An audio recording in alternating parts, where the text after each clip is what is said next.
Week 1 of the NFL season is officially in the books.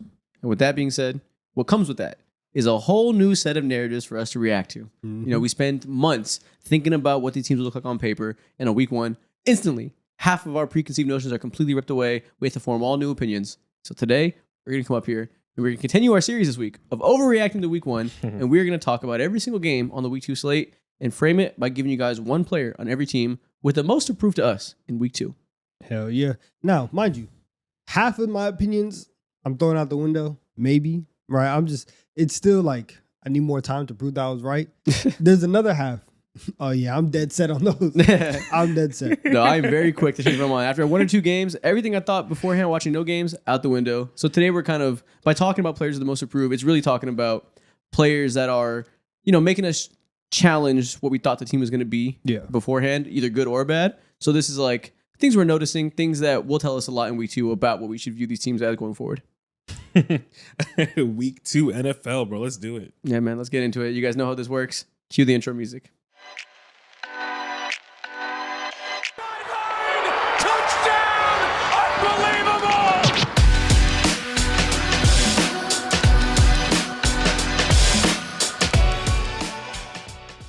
Before we get into our week 2 preview, going through the entire slate of games, we gotta find out what Mo learned this week. What are we talking about on this week's rendition of Mo Knows, aka the Mo You Know?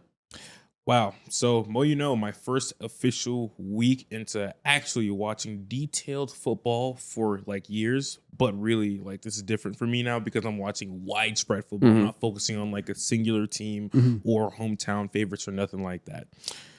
So something that really like hit me like a fucking brick, and I guess it makes sense in general considering the nature of the game in the NFL, how violent it is. Football fans are wildly aggressive, and these fuckers like to fight all the time. It's crazy. The amount of fights that I've seen across Twitter and like TikTok and all that stuff is wild, and I understand why it's like that, but also at the same time too, it's like it's not that deep. It goes from whether it be like that random Bills fan pushing Lamar Jackson. I think after who was it? DeAndre Hopkins scored a touchdown or something like that. It was one of those two.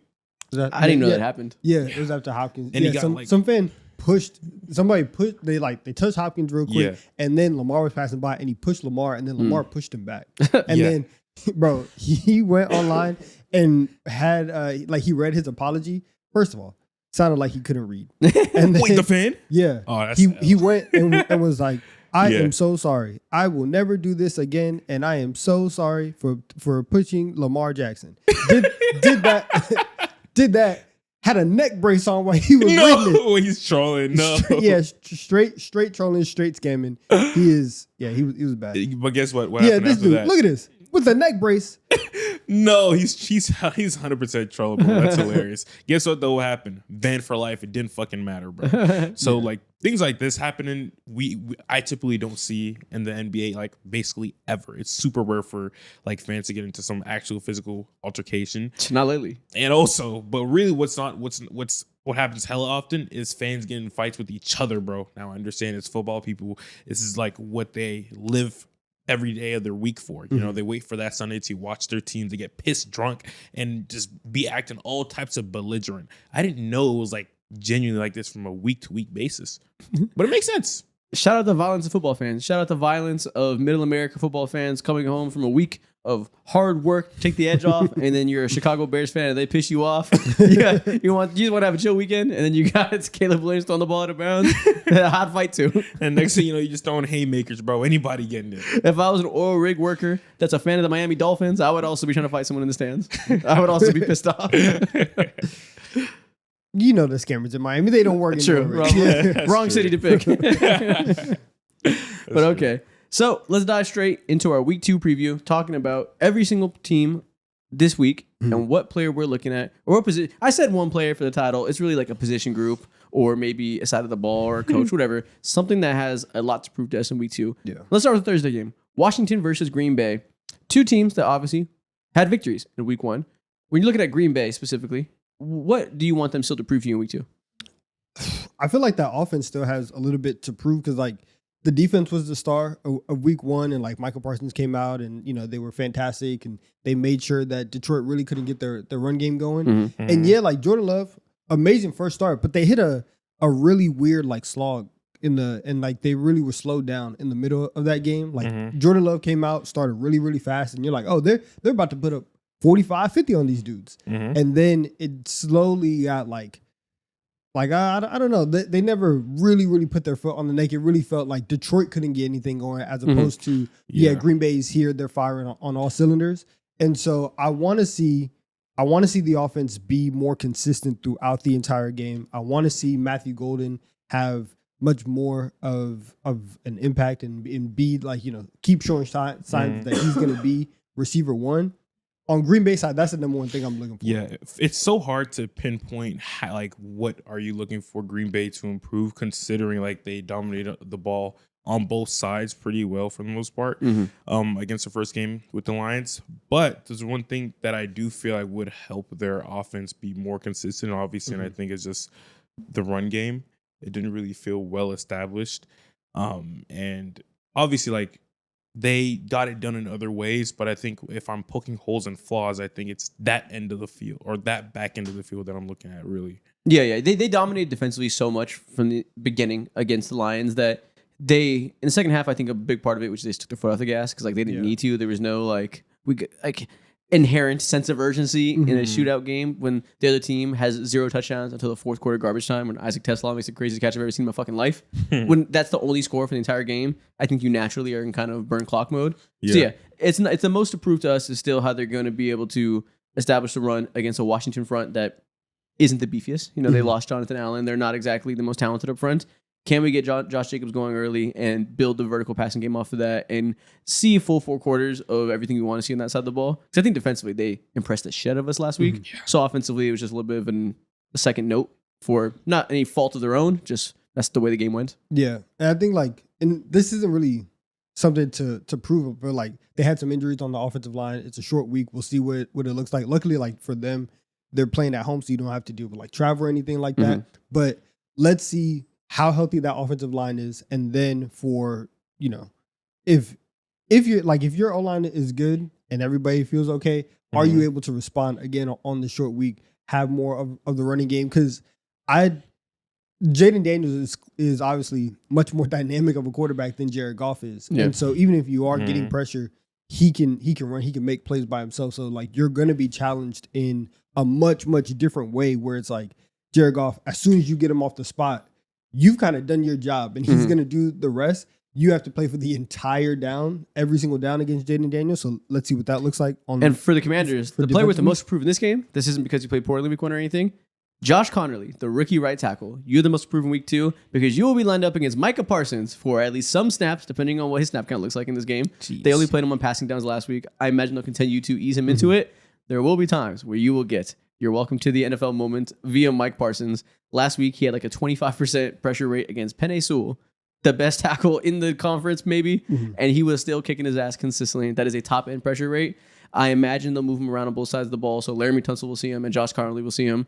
Laramie Tunsil, significantly more experienced than one young Josh Connerly Jr., so that'll be the most pressure, the most approved, just because we'll see what you're like protecting the right side of the offensive line next to Parsons. He might die. It'll be okay. It'll be deserved death. It'll be understandable. He might die because there were plenty of times where like the Giants were able to get past Josh last week, and so it's like, okay, it was nonstop with the Giants because they just have this like crazy D line, and you just have guys that are in like waves, and you always have this Pro Bowler level player, and then it's like, all right, let's go from that to the best pass rusher in the sport, or whatever, but like to Michael Parsons, he might die. He might die. Yeah, I'm trying to pull up what he graded out pass blocking wise in PFF last week. 60.3, which I don't know. I feel how you feel about PFF, but just glancing at it, 60 grade against the pass last week. Michael Parsons, the hardest task you're gonna see, even considering how good the Giants O-line is. Michael Parsons is a different animal and the same beast. How do you guys feel the game's gonna go? What's your pick for this game in Green Bay? Oh, I'm going Green Bay. I think it's gonna be like Green Bay. Actually, I don't know. It's tough. 24-16. Let's say that. 24-16. Okay. Yeah. The line, pulling it up now, It's 3.5. is Commanders. The Packers favored by 3.5 points, which honestly pretty close given the fact that you're playing in Green Bay. I mean, it's weird because it's a short week. It's a Thursday. I'm a go Green Bay too, just because I think Micah is gonna wreck the game, and like at that point we'll see what happens. I'm also offensively, I want to see Terry and what he does, because he had a pretty quiet game in week 1, and obviously you had the hold out / hold in. You didn't play in preseason.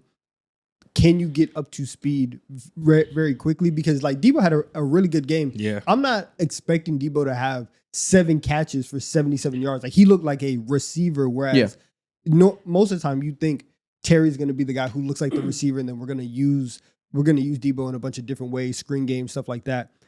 Can Terry come out and be wide receiver 1 and have that offense kind of stay on schedule? Yeah. Because if that connection is fine, then I feel a little bit better about Washington. But I just think Green Bay played with so much juice defensively. Yeah. Well, really, they played a lot of juice, but we'll get to it with the Lions. They played with so little juice that like it was really easy for the Packers in week 1, just because the interior offensive line was such a motherfucking disaster for the Lions. Yeah. And their entire passing game, they kept a lot of Ben Johnson's principles play action wise, that if you can't run the ball for the Lions offense, they're not going to pass the ball. It's such a crossers play action predicated offense that with how terrible the offensive line was in the run blocking perspective, everything kind of fell apart.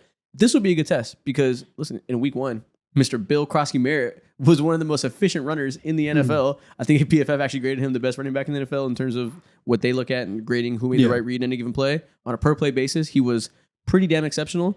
And, revamped offensive line for the Commanders with Josh Conley, like I said. This would be a good job to see if, when you're facing an offensive line that isn't an abject disaster like the Lions, can you dictate the line of scrimmage like they did with Edgerrin Cooper running around looking like a maniac? And if they can't, is that cornerback room that was kind of the biggest question mark for the Packers? Is Terry McLaurin, Debo Samuel going to be able to expose that a little bit more than the Lions could? Yeah. But I'll still go Packers. What's your score prediction? I don't know. 3.5 feels like a good line. It'll be a close game. I never know. It's always hard for me to have the score predictions. Yeah. Okay, that's a Thursday night game. Moving on to the next game here on the schedule, we have Jacksonville at Cincinnati. Okay. Who has the most to prove on the Jacksonville Jaguars? Is it fair to say Trevor? It's 100% fair to say Trevor. It's actually the only answer. I feel like that's the answer every single year, though, for them. Yeah, we're going to say a lot of quarterbacks on this list. And normally when we do these type of things, I'll try to not make it only quarterbacks. But I think for week 2, and we're talking about who is the most approved this early in the season, there's a lot of quarterbacks with question marks right now. I think we can lead into the fact that that's the case. Trevor Lawrence did not play a pretty game. Yeah, week 1. So I think he was one of the first. This game was one of the first slates that I watched last week when they faced off against Carolina. And I don't think he played like poorly at all. But seeing how like important it is for QBs to make like super quick decisions while also making the right decisions and not making necessarily bad reads. He did have like, I think 1 interception or was it 2? I think 1. I remember 1 specifically. And it wasn't like that bad. I think it was just a fantastic, ridiculous play by that corner or safety. J.C. Horn. Yeah, ridiculous play.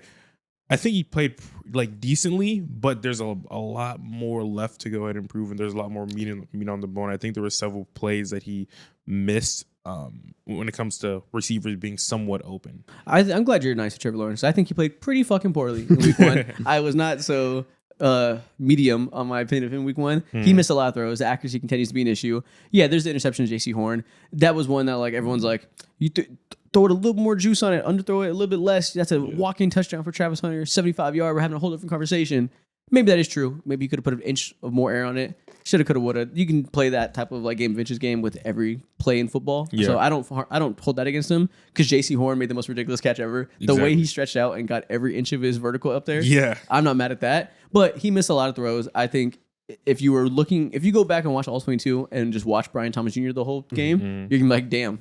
He's not even looking at his ass. He's open a lot, and we're just not getting that deep in the progressions. Yeah. And, first game in a new system, in a very vertical passing system, and in a game in which the run game was going, the Panthers had nothing for ETN. So understandable that Trevor Lawrence would have a iffy first game when he's an iffy type of player that's looking to get on the right track with a new coach, which is a new coach that takes time regardless. So I'm not here to slander him or anything, but he certainly has a lot to prove. Especially you're going up against Cincinnati. Exactly. And so it's like, if there's ever a time, like, fine, you got week 1 out the door. I expect that there's not going to be a lightning delay in this one. Yeah. It's going to be a much more regular game. If there's ever a time where now you have 2 elite weapons on the outside, or for Travis, whatever. Yes. But like, We call him a elite weapon. Why not? fine, whatever. So you have 2 elite weapons in Travis and BTJ. Mm-hmm. Are you able to go and expose this defense that all of us are like, yeah, this defense is going to be one of the worst in the league, and we're talking about them like, can they get to be the 22nd, the 23rd best defense as a ceiling? If you can't go in here and dominate that, then we're going to start, having some issues, and then once again, everything that we talked about in the offseason of like, all right, how do the Jags feel about Trevor Lawrence? Are we actually on a good pace? Is Liam Cohen going to be able to do that? Then we start having a little bit clearer of a picture of like, yeah, I don't really know if that's going to be able to happen. Mm-hmm. So it's clearly Trevor on that side. Mm-hmm. Yeah. And again, it's an understandable thing. It's not, it wasn't a week 1 performance where you panic. It was a week 1 performance where it's a little iffy, but you understand it's a little iffy from his perspective from all the factors in play. I think he'll largely be fine for whatever fine looks like for Trevor Lawrence. But something to notice on the Cincinnati side, terrible offensive showing in week 1, as is per usual with the Bengals. They come out and they look like shit in the first week, like they forgot to play football over the summer. That's their MO, even though they played in preseason this year and tried everything they could, all the messaging they could from the top down to say, we will not start slow this year. They did, in fact, start slow, but they managed to win. So you'd rather start slow and win by 1 point than lose. Mm-hmm. But if it's like against the Browns by 1 point, you really lost. Yeah, well, to be fair, the Browns defense did look good. Nevertheless, you can't be that poor no matter and what. they should have lost that game if kickers were actually people. Yeah, Like, yeah. They should have lost that. Yeah, if they that deserved humanity, then we would be looking at a very different conversation right now. game. Yeah. But, I mean, one player to pinpoint, if we'd never seen them play before, we'd come up here and say Joe Burrow because his pocket presence was pretty bad. It was the timing. But he always has this weird thing. The start of the season, it's like he has mental rust and his pocket presence is terrible and he just navigates the pocket weird and just doesn't play like the Joe Burrow that we see by week 5. So I can't even say it's to prove anything to me because he's already proven to me year by year that he will look bad in week 1 and then will look like Superman by week 3. Yeah. And that's why it is him. Sure. It's whatever combination of Burrow, Zach Taylor, for whatever it is that as soon as the games start to count and we start playing September football, you're not on point. I don't know what to tell you. Like, you clearly know that for this team to get to where they think that they can go, which is just playoffs at this point, this offense has to be one of the 5 best in the league. Mm-hmm. And you've done, like you said, you've done absolutely everything that you can do. This is the first offseason where nobody has, at least offensively, nobody's held out, nobody's been hurt. Everybody played in the preseason. You had all the mental reps. Everything that you thought that you needed to do to be good, you have to do. So now, again, the defense just has to be 22nd, 23rd. They have to be mediocre. And with their new rookie, seeing how he played, fantastic, elite. Shamar Stewart looked like every ounce of what he was advertised to be. And he was like, if he felt so... not unblockable, but just such like an irritant. Yeah, he had a lot of really, really good bull rush snaps. And like his whole thing, he was considered a raw prospect because he has no bag, for lack of a better word. You know, he doesn't have any developed moves. He is an athlete that will just run through your face. So was Jared Verse. Jared Verse also had no bag. That's why he fell out of the first round. Also, he was old as fuck. But, similar type of player, and Jared Verse was rookie of the year. And week 1, Shamar Stewart flashed a lot of that. He had some great... we'll say Shamar Stewart. The most approved, even though he did good in week 1, I feel like most approved kind of makes it sound like there's a negative connotation, like they shit themselves week 1. Yeah. Doesn't always got to be that. I think against a Jacksonville offensive line that performed really well last week against the Panthers' terrible defensive line, this is a matchup that if he comes out again and once again looks really good, we can learn a lot from him. Mm-hmm. So I'll say Shamar Stewart for most approved, even though it's building off of a good first showing. You can say that. I'm looking right at Zach Taylor because I've just been like so underwhelmed with because it's such a consistent problem where like being not ready at the start of the season when you know that like obviously everybody knows you have to be ready to start the year, but specifically for Cincinnati where every year this is a problem, this is, in my opinion, this is a direct reflection of Zach Taylor and whatever messaging / programming / preparation that he has for them. They are never prepared to start the season, and that's a problem. And so that's why I'm looking right at him. I'm looking right at Joe Burrow. And can you go out and can you win this game where Carolina was as bad as possibly can be? So we still have to see like overall what Jacksonville's defense looks like. Can you go out and dominate them? Because you also have one of the 5 best quarterbacks in the league. Jamar Chase, T. Higgins, all this stuff, Chase Brown. Can you put up 30? Like, I need to see it. Yeah. And, yeah, you're right. You are right. It would just be, I've seen this pattern before, so they don't got to prove anything to me because I know exactly what it is. But if we're treating this like in blank slate every given year, we don't know anything about these guys, you are 100% right. I agree. Next game, Giants versus Dallas. Dallas, the player with the most approved to me, quite easily, Mr. George Pickens. And I say most approved, even though this is another one where you are who I thought you were. You are hard to deal with on the field, off the field. Try to tell people. Yep. Jeez, I man. think there was notably some plays that got a lot of attention where he did what he always does in Pittsburgh, or what he always did. If he's not the first or second option on a route, if he knows for a damn certain he's on the backside and he's clearing out, he's not going to get the ball, he is not going to run particularly hard. Yeah. And there was one specific play, that whole shot that he took to the tight end over the middle of the field that ended up being an incompletion where he got fucking whacked. Oh, he fell to his knees and got hit by the safety. If George Pickens had ran his route hard, he ran a streak on the left side, he was supposed to pull the safety over there to open up the tight end, creating an open window. It became a very tight window because George Pickens did not run his route hard and the safety gave no attention to him. And there's a lot of plays like that where we can understand you didn't have a super productive week when you're playing on the outside against Quinyon Mitchell and the Eagles defense, but you got to have do some high character traits and run your routes hard where you're not getting the ball so you can make life easier for everybody else. That's why you're here, is to open up the game for everybody else. The whole purpose of this is CeeDee Lamb will play in the slot. CeeDee Lamb will move around. We need an outside threat to exactly do that. Open it up. So if you have to respect him vertically, have to respect him on curls, CeeDee Lamb can flank behind, flank between, and make him even more unguardable.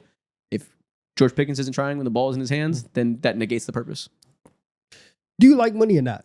it's a contract year. It is contract and year. this is something that like you would expect to see in week 6. Yeah. If the first 5 weeks haven't necessarily gone your way, and now George is starting, and now Pickens is starting to be like, I'm gonna just do what I want. Week 1 Against the champions? week 1 Against the champions? You got no fire in your belly? Against the champions, bro? Like, you came into the season. New environments? You've been that fuck? you've been that upset about training camp, about preseason. Like, this is it's actually They traded for you. They believe in you. They brought you They here. want you to be here. They know you're a problem, and they still said he's a problem in the locker room, but maybe he's more of a problem on the field. We'll take that bet. And you still came out there lackadaisical?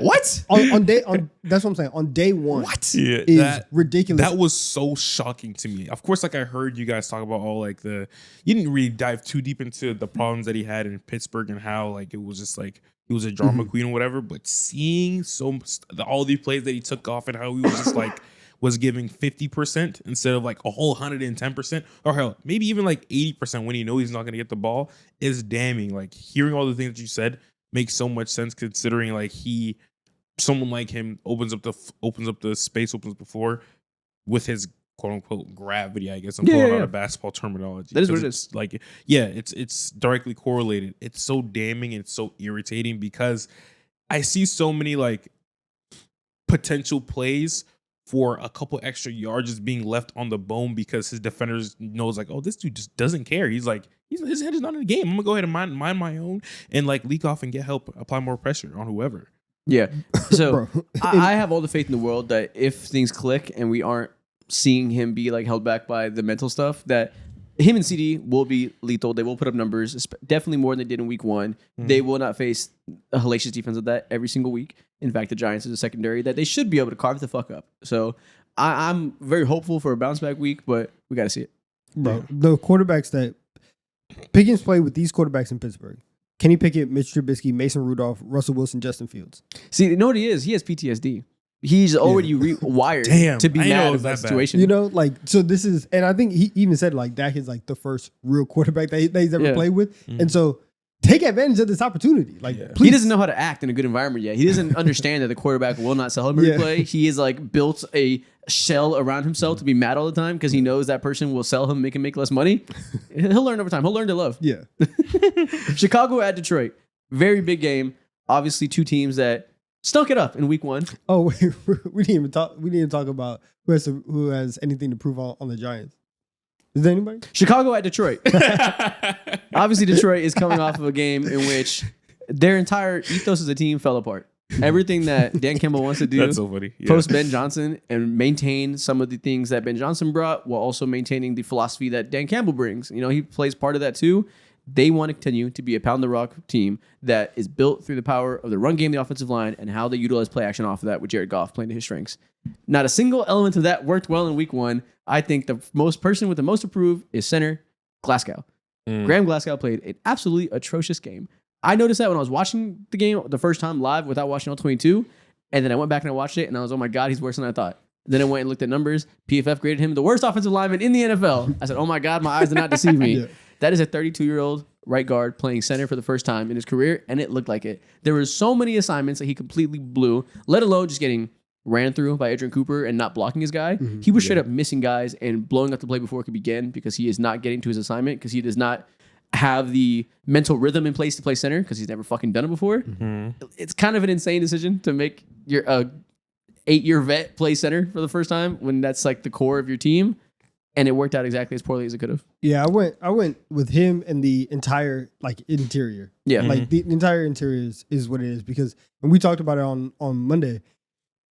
Even if Ben Johnson was like the secret sauce, this OC doesn't have a chance to do anything Ben Johnson like if the interior isn't going to perform. Yeah. So like those 3 guys have to come out and they just have to show that they can actually be a competent 3-man unit, you know, amongst this offensive line, and then maybe we can start getting somewhere. Yeah, I agree. It feels like people are already ready to give off certain narratives about Jared Goff. I've seen something on Twitter where someone was like, yeah, without these offensive coordinators in Jared Goff's career, he has some like atrocious NFL starting record. It's like he's like 0-19-1. 0-19-1. Like, it's disgusting. And I feel like that's it's manipulative to a degree.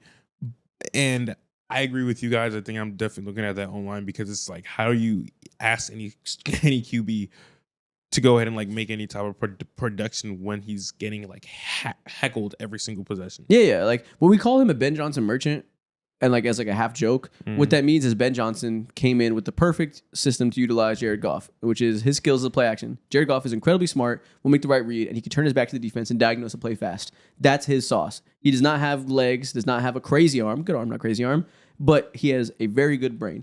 And that specific brain is good at turning his back, like I said.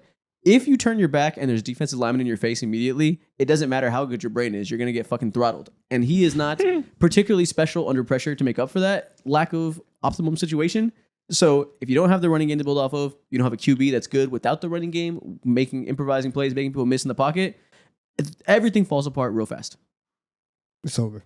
It's sadly over. It really does feel like it's not over. It's not over. If the offensive line does not show up and does not start to show signs of improving this year, like the entire Lions run obviously is not over, because you still have talent on the roster. But then it becomes very clear that this year is not one of those years where you are a legitimate Super Bowl contender. It then becomes, oh, we have a massive hole. This is going to be a retooling year, where when you have guys like Gibbs, like Jared Goff, like Amon-Ra St. Brown, especially in this like window, you don't want to have to take a year off of real contention to retool. And if it looks like that, then I'm going to look at this and still be like, Lions, good team. They're going to be better than most, right? They'll win 10 games.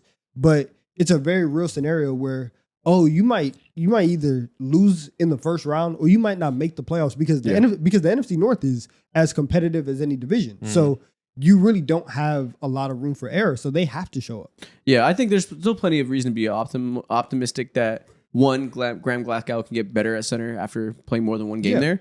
Or they have other options there. You know, they tried Tate Ratledge at center early in training camp, the rookie guard, and they ended up not doing that, I think, because everyone says they just wanted a veteran there, because, you know, centers have a lot of responsibilities of calling out protections, really being like the eyes and ears to the quarterback and helping him communicate, identifying defenses.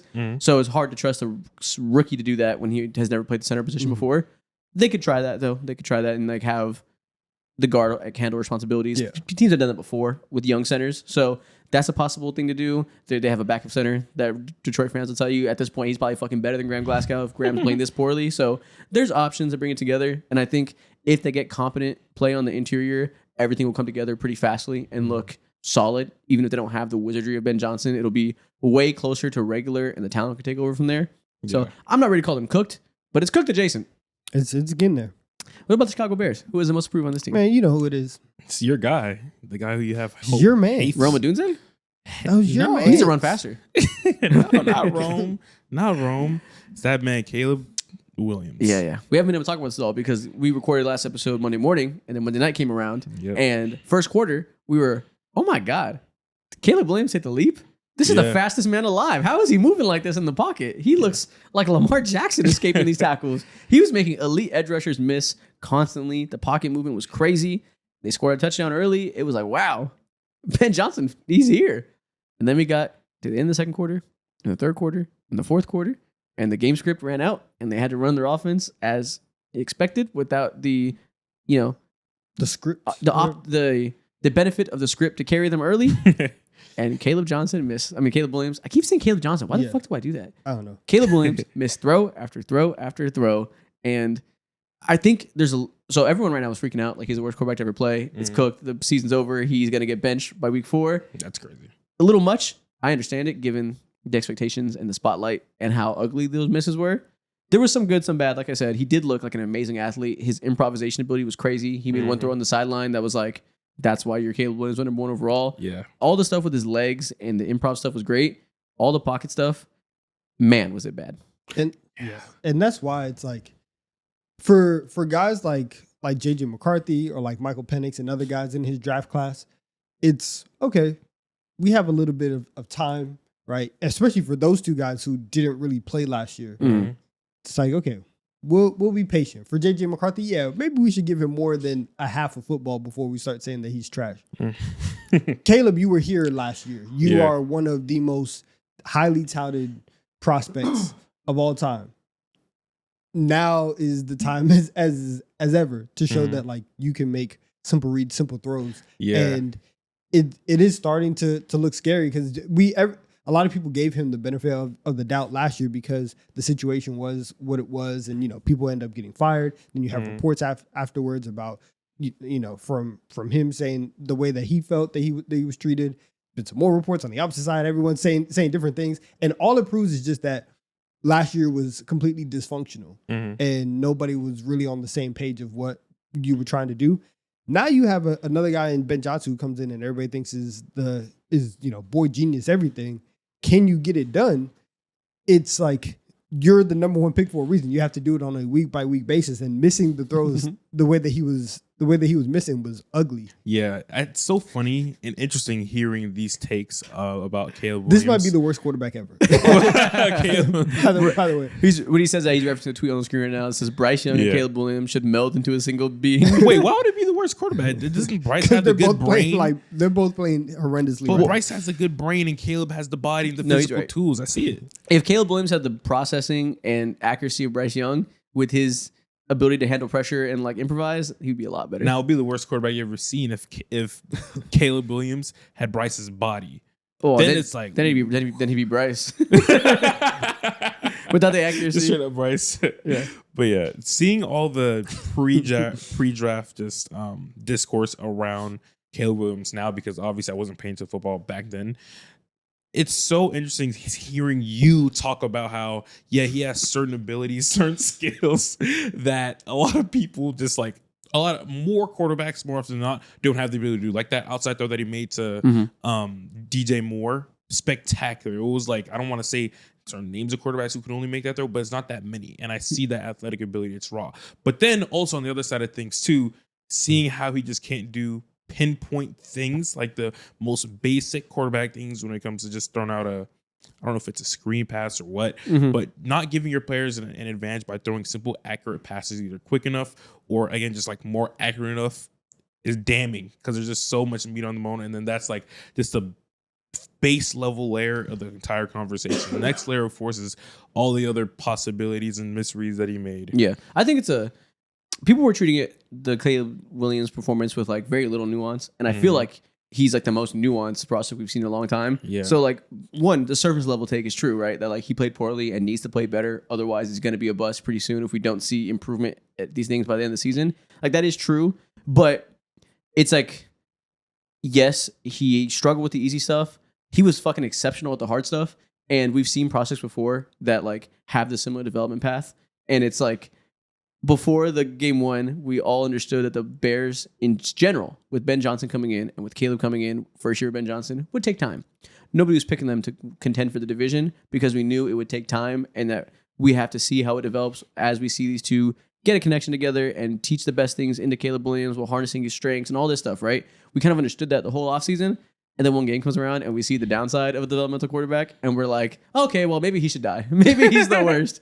And I think that comes to the territory when you're billed as generational. And his pre-draft building was not project that needs time to develop. It was ready to win now, exceptional accuracy, exceptional playmaking ability, can step in and change your franchise immediately. And that clearly was a wrong evaluation. I think the ceiling wasn't a wrong evaluation. We know what he can be if the accuracy comes along. But the idea of him being ready-made from game one just wasn't the case. It was just a misfire on the draft process. And right now he's a victim of his own expectations for the most part. It's also that it's also the fact that like you were JJ McCarthy, as bad as Caleb was playing, the first half of JJ McCarthy was horrendous. Yeah. And even coming out of the half, he throws the pick six. You are living. That is the exact spot that you want to be in with your defense dialed up, right? Scoring. Because mind you, before the last touchdown, they scored 3 points after the opening drive, after that first touchdown.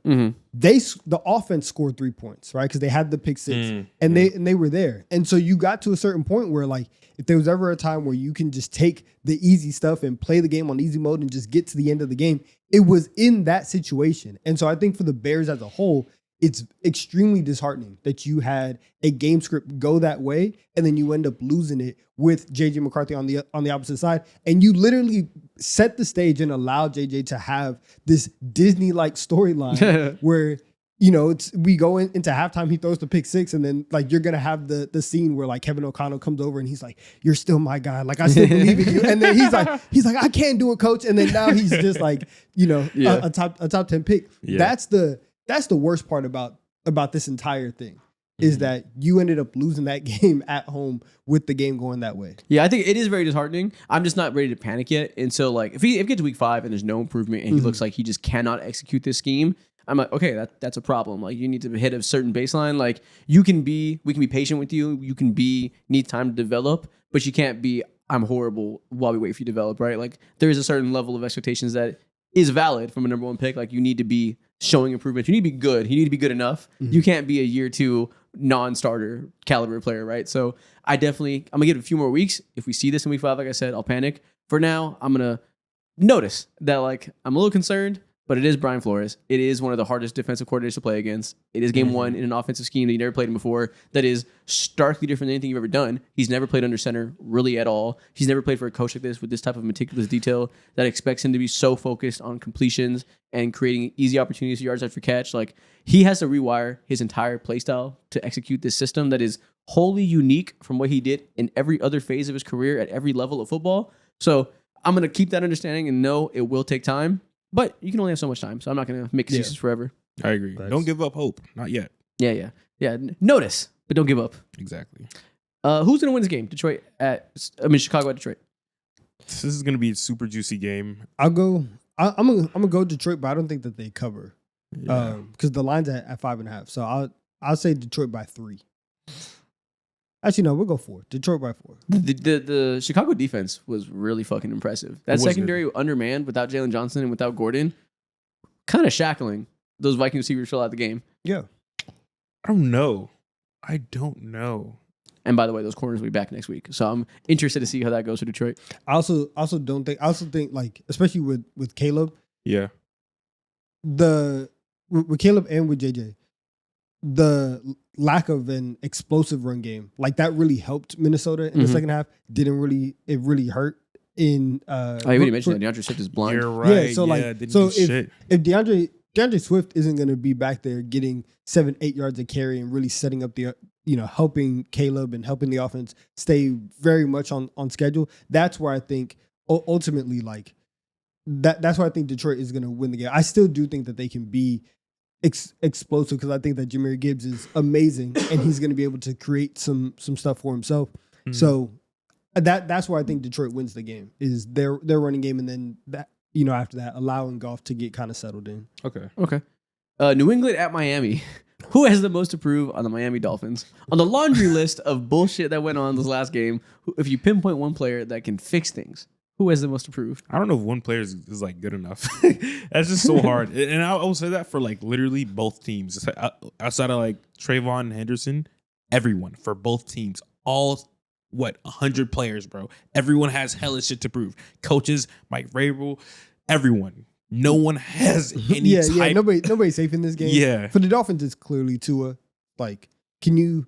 For sure, him. No, really, it's both quarterbacks. And this is two quarterbacks that didn't play well week one for their standards, very different standards. Can you not be the worst quarterback I've ever seen? Yeah. Can you not be an absolute abject disaster and ruin the game before it begins? How about that? Yeah. How about don't throw 3 picks challenge? How does that work? How does that sound for you? He said no. I can't do it. You're asking for too much. But yeah, I don't know. I mean, yeah, it is Tua, I suppose. Like, it was a meltdown. It wasn't like entirely his fault because everything else was garbage. That secondary is piss. Yeah. We talked about all offseason. I was like, I didn't like the Dolphins, but I was like, I have a feeling they might be closer to average than people expect because everyone kind of like the disaster vibe was in the air. We smelt it coming around the corner. And I was like, I see that. The division's not strong. Mike McDaniels is smart. Even last year when they sucked, they were still floating around 500, contending for a wild card spot to the last second. I expect that if things are whole and they're healthy with the slight additions they made on both lines, they'll probably be an 8-win team, be mid as fuck, but not be horrible, falling apart, gotta fire this guy. Why? Why did I say that? If they lose this Why game, did I say any of that? Yeah, if they lose this game, I'm locking them in to be the number 1 pick in the draft. Yeah. Like, why did I say any of those words? Like, what the fuck? That's so crazy. And then for the Patriots on the opposite side, right now everybody thinks that the Dolphins are the worst team in the league because of how they performed in week 1. If you can't come out and you can't beat them or you can't look competent against them, that's going to be back-to-back weeks against defenses that we were like, all right, like, not really going to be that good. And if you can't look competent against them, then it's really like, you guys are scary. Drake May, what's going on? All of this. And if there's that secondary, if Pop Douglas, Keyshawn Boutte, if Stephon Diggs can't cook them, it's over. Like, it's just not gonna happen. I don't know.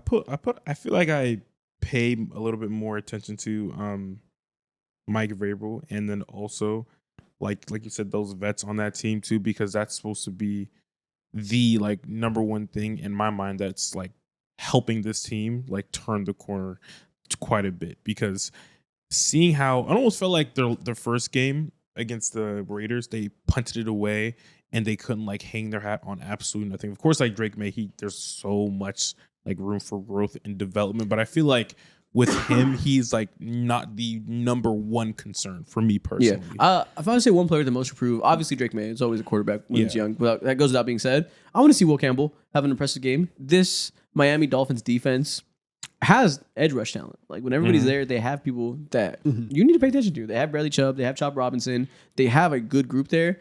And Will Campbell had a iffy first game against the Raiders in a defensive line that outside of Max Crosby isn't the most talented.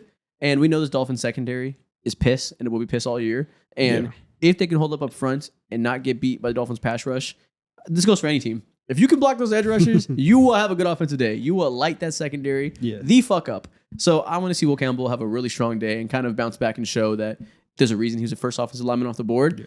Everything will, because the protection is better, Drake May will play better. He was under pressure a lot and played poorly under pressure. His accuracy was really bad in the pocket under pressure, which is supposed to be a calling card of his. But while he's taking time to get better, having less pressure would be helpful. So I'll put it on Will Campbell as the most approved.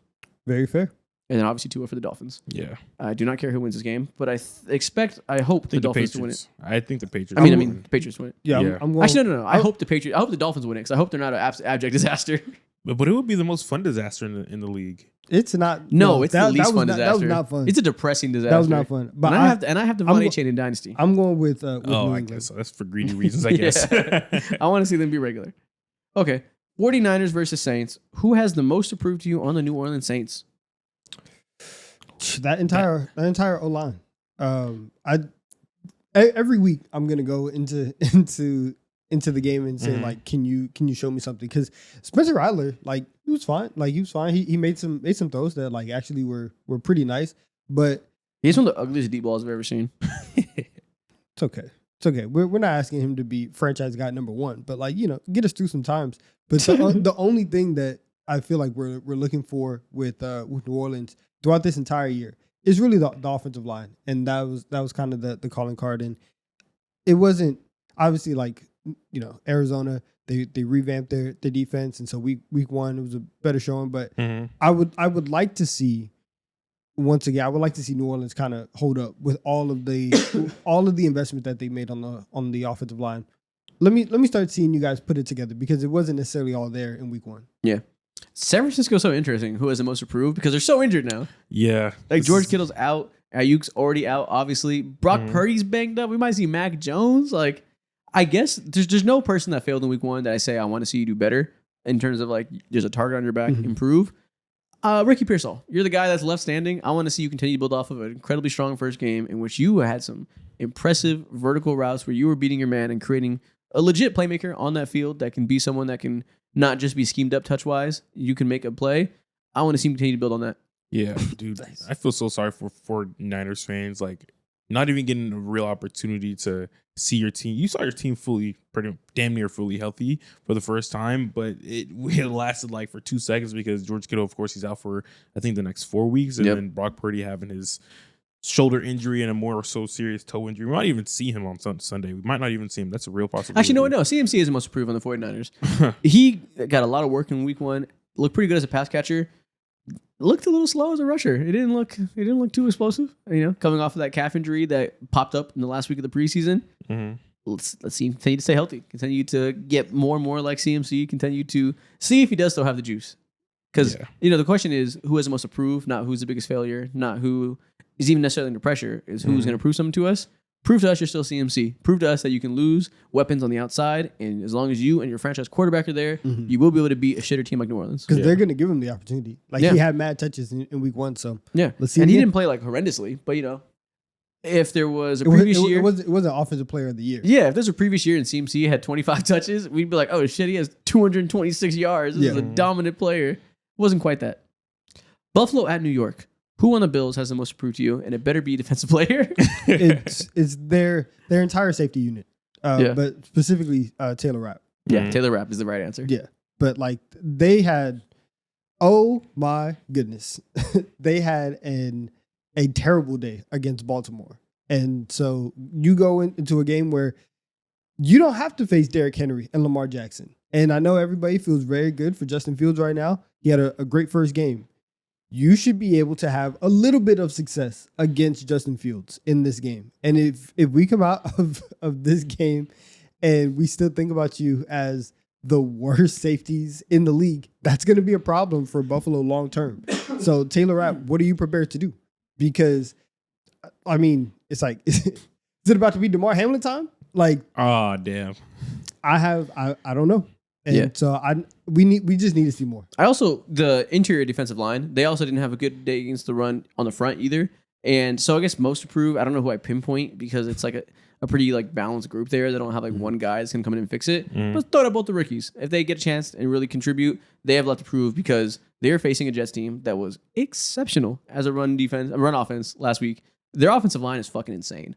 Armand Membu is a star day one. It looks like he should have been the first offensive lineman off the board. He was insane in week one. And a big part of why Justin Fields played so well was he was barely under pressure. They protected him insanely well. They ran insanely well. Breece Hall has the juice again. He's healthy. He looks 100% like he looked when he was looking like one of the most promising young running backs in the NFL. So I'm expecting those two to once again kill it on the ground and be protected well. Obviously, the secondary needs to do well, but if the Jets have a chance of winning this game, it'll be because they continue to run the ball down the Bills' throat and they are able to make the game a low-scoring time of possession game where Josh Allen can't outshoot them because the Jets are constantly having the ball. Yeah, that'll be what we need to see them really stop from happening to not lose to an inferior opponent. Okay, fair. Also, offensively for the Bills, again, I want to see Keon Coleman. For sure. Great first game. Yeah, great first game. Can you do it again? Like he could be even better. Is this actually real? And now you're going up against a Jets defense where you're going to see Sauce Gardner. You're going to be challenged. And so I want to see if that pass catching group from Buffalo is actually starting to improve to where you feel like you have an actual guy in Keon Coleman. That would be very interesting to see on Buffalo's part. Yeah, and so the Jets, you can say Justin Fields just because prove it to us that this is real, that the first game was so good. He looked so poised under pressure. The way he used his legs to escape the pocket and create passing opportunities. Like I actually watched all 22 of this game last night. He still left some stuff on the field where he didn't see the right read fast enough, like he always does. But it was okay because he did so good at using the time the offensive line buys for him and finding ways to create with his legs and open up opportunities to hit the second, third options in a play late and scramble around and find the holes in the defense. While the vision will never be amazing, the ancillary skills to make up for that were pretty fucking great last week. Yeah. So I want to see him do that again. So he'll always have to continue to prove that he is that guy after everybody giving up on him after last year. Yeah. But really, if we can point to the entire Jets secondary, they gave up so many blown coverages to Aaron Rodgers. They made Aaron Rodgers look like vintage Aaron Rodgers because there was way too many easy touchdowns that they walked into. Just tighten up. Don't let that happen again. Because if it does, Josh Allen will throw them every time. Yeah. Because, again, also, like, we're seeing what it's going to be like with Cam Coleman. This isn't a receiver group that you feel for Buffalo is one of the best in the league. You're not frightened by them at all. Oh, Brandon Stevens, you're the most approved because you are one of the worst starting corners in the NFL to most people's opinion. And if you want to not be considered one of the worst starters in the NFL, prove it against the Bills. Cool. Next game. That's hilarious to ask. I know. Against the Bills, too. That's pretty fucking tough. Yeah. So. Okay, next game, we have Seattle at Pittsburgh. Pittsburgh, who is the most approved on the Steelers? Honestly, both these teams, it's the whole offensive line. Both their offensive lines were absolute dog shit in week 1. Yeah. Yeah, that's honestly probably one of the main things, especially for the Seahawks, man. Like they have even less like margin for error than the Pittsburgh Steelers because of course they have a better quarterback and just better opportunities to like make things happen. But there's only so much that there's only so much like bailout plays that guys like JSM and all that can like provide. You know? For the Steelers to Broderick Jones, he played a fucking horrible game. But you hope that he doesn't play a horrible game. You hope that he can be a good starter for you. So it's Broderick Jones for sure on the Pittsburgh side. Yeah. Seattle, Abe Lucas was atrocious against the run. I think Gray Zabel looked really good as a pass blocker especially. But the run, there were still some mishaps on the interior. Rookie guard stuff makes sense. It really is Clint Kubiak. I think Clint Kubiak left a brilliant offensive mind at home the other day. His whole defining thing was he was highest in the NFL in compressed sets and near the top of the NFL in play action last year. That was a big part of why the Saints were so good before the injuries and why for a few weeks it looked like they were taking the league by storm offensively. I think they were dead last in play action rate in this first game. If not dead last, it was close to the bottom. Very stagnant offense. The run game could not get going at all. That part isn't Clint Kubiak's fault. The offensive line got blown the fuck up. Kenneth Walker got touched behind the line of scrimmage so many times. It was egregious. He couldn't get anything going, and everything kind of fell apart from there. But I do think Sam Darnold played really well. So if we can get better offensive line play as the year goes on, which is a big ask against Cameron Hayward and TJ Watt, so I don't know if this is going to be the week. I think they could look a lot better than people expect. Well, that's kind of what I think for Pittsburgh, I'm looking more at their defense. TJ Watt still got it? Just the entire defense as a whole. Like again, like Justin Fields, you played great. We weren't necessarily expecting that. So I think in week 2, we'll kind of get even more of an answer of like, are the Jets for real? Is this offense maybe, moving in a good direction? And then for Pittsburgh, is your defense cooked? Because if it is, your entire formula of what you think Aaron Rodgers needs to come in and do, that now changes because then you start looking at Aaron Rodgers and saying, can you throw 3-4 touchdowns every week instead of can you throw 1 to 2 touchdowns and be a game manager, whatever. And I'm looking at it right now. They were a bottom 5 team in terms of EPA per dropback last week to Justin Fields. That's very, very discouraging. Yeah. So I need to see their defense really, really step up. And Patrick Queen was terrible in that game too. He was getting picked on by Justin Fields. But I don't know, like they were so bad, I think, in EPA per dropback too, because their run defense was so bad, and Jets were able to establish so much gravity with the run D and use that to make the pass D easier. That's been an issue. Yeah, they've had issues with teams that have been able to run on them with running quarterbacks. We've seen them struggle in the playoffs against Lamar. Obviously, Justin Fields isn't that, but he looked like it. if the Jets are going to be able with Breece Hall having the juice that he showed in week 1 and then Justin Fields and his legs, there's a world where like you understand why the Jets were able to move the ball on them. Now that you're playing Sam Darnold, that's not going to be there. If you still can't hold up against a non-mobile quarterback, then we have real issues. Yeah, and a bad offensive line that like we might just look up and say, oh, the Jets offensive line is generational and that's why they ran down your throat and that's why Justin Fields can do what he does and so on. That will not be said about the 2025 Seattle Seahawks. I can guarantee you that. It will sooner be said this is the worst offensive line in sports. Yeah. That will be easier to imagine. Okay, Cleveland Browns at Baltimore Ravens. Who has the most to prove on the Baltimore Ravens and why is it Jair Alexander? It's Jair Alexander. A name for me too.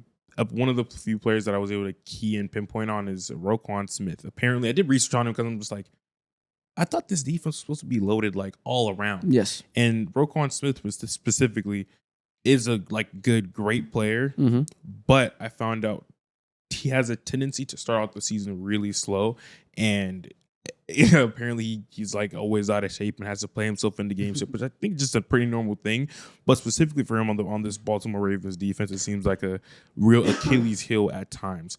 And he just it felt like a lot of the time he was like out of position and was only able to tackle players and not really make like fist pump plays, only tackle players from behind and not like really up in someone's face. So I think someone like him definitely is a player to watch. Yeah, they just did a really bad job in the pass coverage in general. And Jair Alexander is easy one to pick on because he had a few really bad plays where he just gave up chunk plays, falling down and shit like that, where it just, he looked old. He looked like he was 38, like he was like huffing and puffing out there. And he's not that old, but large injury history. Yeah. He's not young per se.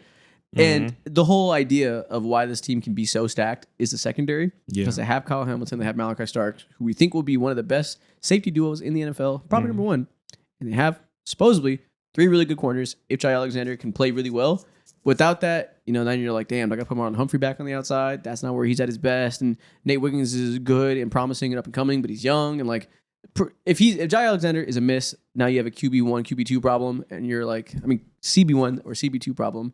And things start to pile and become complicated. Yeah, it's that defense. Yeah, it's the entire defense, and then also John Harbaugh. Can you build a lead and keep it? Let's see you do that against the Browns. I'm sure you can. Listen, Deshaun Watson walked them down one time. So they've built leads and lost leads to the Cleveland Browns before. Please. Let me see you build up a lead. Let me see you do all the things that you did for the first 57 minutes of the game last week, and do that for 60 minutes. Do that for the entire game, and then I would feel good for them. So for Cleveland, Harold Fannin, I want to see if Week 1 was real. Yeah, because he was hooping. Yeah, he was hooping, and every which way. Yeah, every way you can imagine a ball being put in someone's hands, they put it in his hands that way. Yeah, and so it was really exciting because like for them, like Cedric Tillman was the guy. Jerry Jeudy is like awesome. You were a Jameis Winston merchant. He was like, whatever. Cedric Tillman is nice. Like during the offseason, they kept sprinkling in like maybe he'll be the best receiver. He is nice. He's huge. I like Cedric Tillman. I like Harold Fannin. Those two are the ones in the passing game where you feel comfortable about those two guys actually making plays and making impact plays. Yeah, and so. I'm looking for them. Like, can you help out Joe Flacco and maybe keep this offense in a spot where, okay, we can do some things. And also, most approved is David Njoku. Are you about to get your chain snatched by Harold Fannin? Because you didn't do a damn thing. I saw a report where some beat writer that was there said he looked like he was moving in slow motion during training camp, which is a hilarious phrase when you have this young, spry, do-it-all tight end coming in. So, may the best tight end win. It's going to be Fannin. I hope it's Fannin. Fannin's dope. I picked him up in our podcaster fantasy league with all the guys we're in. Need that. He's lit. Need that bad with my running back situation right now. Okay, next game. Denver at Indianapolis. Who has the most approved on the Colts? Is it Daniel Jones? I don't know if it's Daniel Jones. I mean, like, it's hard to really how have much real estate do you have on Daniel Jones? Yeah, they played a JV team in week 1, so I don't know what to really think of them. Yeah, it's hard to take anything away when they dominated the time of possession so hard in a way that like doesn't make sense for an NFL team to be dominated so hard. Like the Dolphins barely touched the football. It's comical, like that's some high school shit. to have a team be so outmatched they don't even touch the ball because it's 3 and out after 3 and out. Yeah. So it's kind of a blank slate for them. So I'm going to say what I would have said before the season started. Laitu Latu, are you going to be an elite edge rusher now? I want to see it. You had he got a pick last week. You had a pick last so week. It's like, okay. Let me see you continue to build on this. This Denver offensive line is really good, or at least it should be. It performed super well last week, but especially at the tackles, this should be a good offensive line. Can we see you continue to build on the progress you showed in the second half of last year? Your pick in week 1. Can we see you put some pressure on Bo Nix? Because if you can, Bo Nix will crumble under that pressure. Guarantee it. So, yeah, can that be a deciding factor? Because I think this Colts defense, despite the fact that we're writing it off in week 1 because it's so hard to tell anything by how pissed the Dolphins were, Yeah. that's probably also induced by the Colts defense being better than people getting credit for. That's the unit that got no attention because the only talking point around the Colts was what the fuck is going on at quarterback, and your offensive coordinator, head coach, that is like an offensive guy. Their defense got entirely overlooked, but maybe they are just going to be special on that end. Yeah, maybe Lou's gonna come in, do what he does, right? Which is, I mean, clearly an upgrade from Gus Bradley. Yeah. So like, Well, yeah, everybody's upgrade from Gus Bradley. that's what I'm saying. So there was already going to be a baseline floor of where you can get to. How high is the ceiling for everybody? Okay, yeah. Let's see if your defense can actually be one of the what. I don't know. 15 best? Yeah, 15. We'll Yeah. just go. Just keep building on last week. and upper half of the league. Show us that we need to respect your defense instead of just slandering the Dolphins. Show us that you're equal participants in that beatdown. Mm-hmm. And Denver. So obviously it's Bo Nix. Yeah, that's a clear one. Bo Nix played one of the worst games ever last week. It was truly, truly terrible. I understand the Bo Nix experiment now. I fully fledged experienced it, and I think it was terrible for like a few reasons. A lot of it is him when it comes to Reed and action and all that other stuff. But I think that there's other parts of the game that didn't really like lead up for him to again like fully have the space that was necessary on the field. Mhm. More fall on him. He's the easy one, but even more granular. That line did Mims. do well. That line also was like, yeah, that line definitely did need help. But something I will say, it's another player where I did like somewhat research on is Marvin Mims Jr. He again had what's the best way? He was just doing a lot of things that Pickens was doing. Similar things, just like not running. What an indictment. But a little bit like just not running really hard and just like kind of jogging on his routes and all that. And that's just like that should be like a humongous no-no. Yeah. It wasn't a good infrastructure overall. They ran the ball pretty well, mostly because of explosiveness from the running backs. Like RJ Harvey had one play where he took the fuck off, showed like, oh, this guy's juice. It's the reason we picked him second round. And J.K. Dobbins kept the chains moving, did his normal J.K. Dobbins thing. Impressive touchdown run, stiff armed the shit out of a safety. That was good. Blocking wasn't great. Bo Nix, just don't crumble under pressure. You know, I'm willing to write this off as a one-off game, a weird week 1 thing. We saw him look a lot better last year, but we also saw him look a lot better in a way that was manufactured in a way. Sean Payton did a really good job of baking in ways to make his life easy and for him to read one half of the field, keep the chains moving, use his legs, be a game manager with some juice in his legs. And this week 1, they took those training wheels off and tried to continue his development into being more of a read the whole field pocket passer, which is, a development. He needs to continue to get better at that. It wasn't going to happen overnight. It didn't go goddamn well. Then he put those training wheels back on. Yeah, definitely. I think there were moments not last night, but last week where the training wheels were still like there and it was slowly like getting off of that. He threw the ball to like I think 11 or 10 different players, just a fuckload. Usually, I don't know how often that is, but that just feels like a lot of different players. That's a ton. Yeah, exactly. So he definitely has the biggest magnifying glass on him. Yeah, like there's a lot of terrible reads that were like objectively horrible reads. Like I mentioned that one play in our week 1 recap where a safety was choosing between a shallow cross and a deep cross and just immediately chose a shallow and he threw it right to him. Like that is an easy ass read that. Bo Nix is clearly capable of making those type of reads. That looked like a Bryce Young play where he panics and just throws it to a person's face. So I don't think he'll keep doing that. I think he'll shake off the jitters and we'll look better in week 2. But show us you can do that. Oh, damn, Bryce. Speaking of Bryce, Carolina at Arizona. I mean, it's clearly for Carolina. It's clearly Bryce Young. There's really nothing else to say. It's Bryce Young. Xavier Leggett No, maybe he's just not that. no. This is personal. My bad. It's only Bryce Young. The way he played it in week 1 was like it was extremely reminiscent of basically the first 13 weeks of last year, even whenever he was on the bench, we were like, yeah, he's not good. Like I cannot overstate how bad week 1 was. And if week 2 goes as bad as week 1 did, yeah, like you're benched. It's like we have to give in up 2 weeks. we have to give up the experiment because clearly it Who's was their backup? because it was everything was Is it just Dalton still? a sham. I don't remember. Let me check. It's just a like those 3 weeks. Mm-hmm. That's gonna be something where it's like, okay, Yeah. that's on us.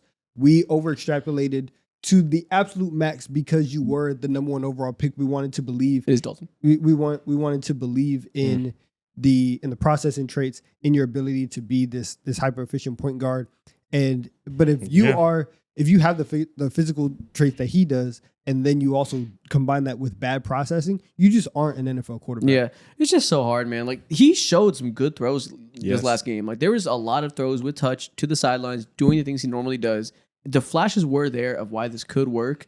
It's the same thing we always say. The margin for error when you're 5'9", 190 is so small. He has to make the perfect decision every time, see the perfect route every time, and deliver it with accuracy, with tempo, and not get caught. Because if you take too long, that pocket collapses. You can't see over the guys. You got to roll out. Then you have an edge rush in your face who's coming clear at the same time. You're too slow to make a miss. You're too small and not strong enough to break off the tackle. Now you're throwing the ball out of bounds, but you get hit, so the ball falls into a cornerback's hand, and it's a pick six. Like everything snowballs so fast with Bryce Young that like sometimes it's like not even his fault. He's just like I said, physical limitations that lead to this cascading effect of fuckery that goes down to make him look like the worst quarterback alive.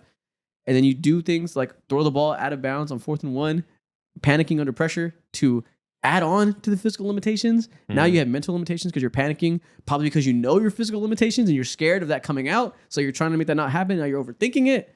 It's just a disaster sometimes. The highs and the lows are insane. It's so sad. Is there any other quarterback besides, I guess, Caleb Williams right now that has this kind of highs and lows? Like Starting, no. this much variation to his game on any given drive? The only other person would be a guy who's not starting, and that's Richardson.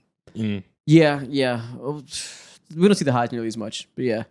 I guess so. You consistently see the highs with Bryce now. And every drive, you see a good throw where like it's way more back and forth. Like when Anthony Richardson was playing, he'd make one insane throw a game and then a bunch of shitting himself. This is just the closest thing you can. I feel like Bryce is like 65% good offense or moving, and then the third down comes, shits himself. Like it's at the worst times it goes poorly, but there's so much good that goes into it.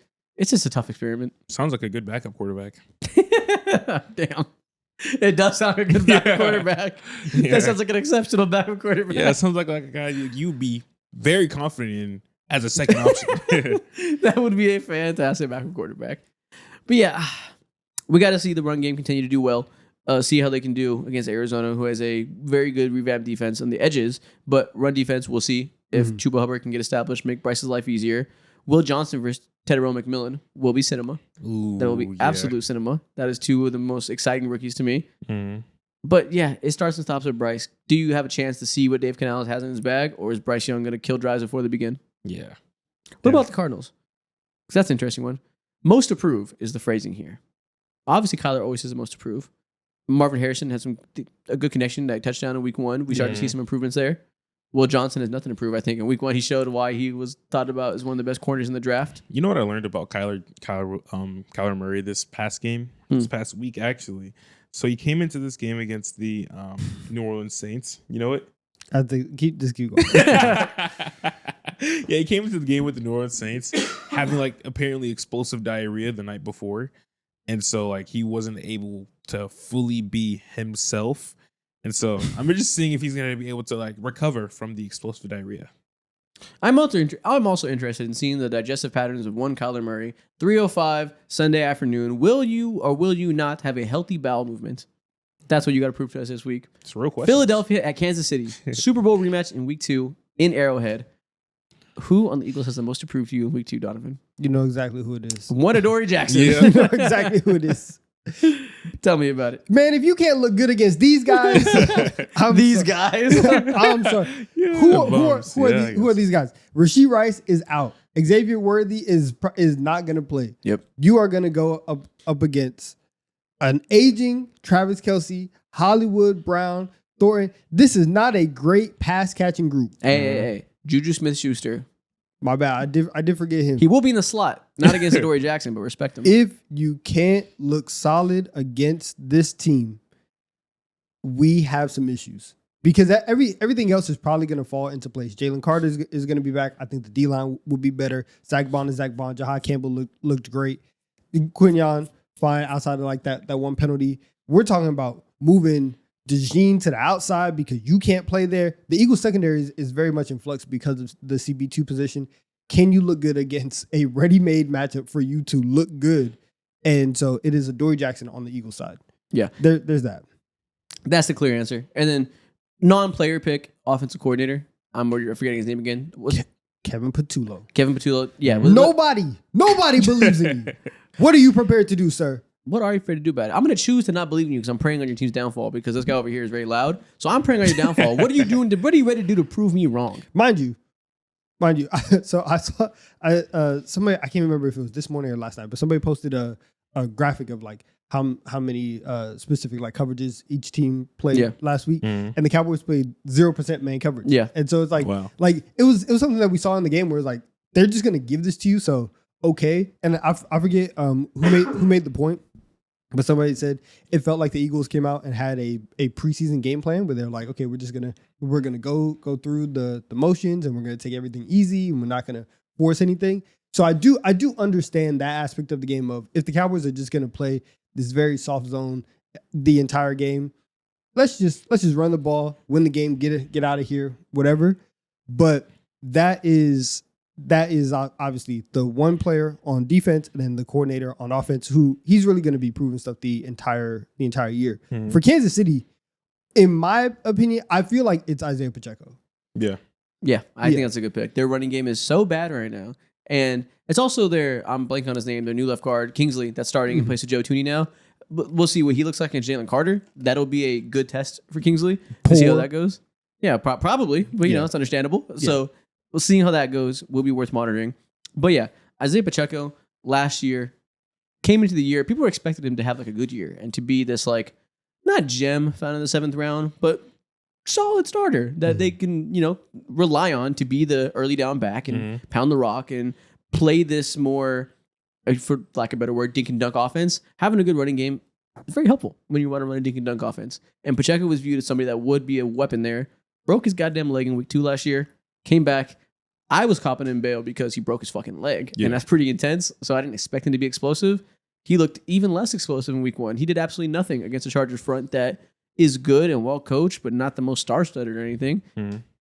If we get another week where you just can't run and you have no presence, what do you do then? Because you have no other option in that backfield that's interesting. You have old-ass Kareem Hunt and Brashard Smith, who is a wide receiver turned running back. You don't want him to run between the tackles. Like, I don't even know what they do. They're just kind of cooked from the running game perspective if he sucks. Yeah, it's I think for that, and like Pacheco got 5 carries last week, and a lot of that is because of the game script and because of how it was going. But also, Mahomes was the leading rusher. Mahomes had 6. He had more yards than anybody. He had more attempts than anybody. Again.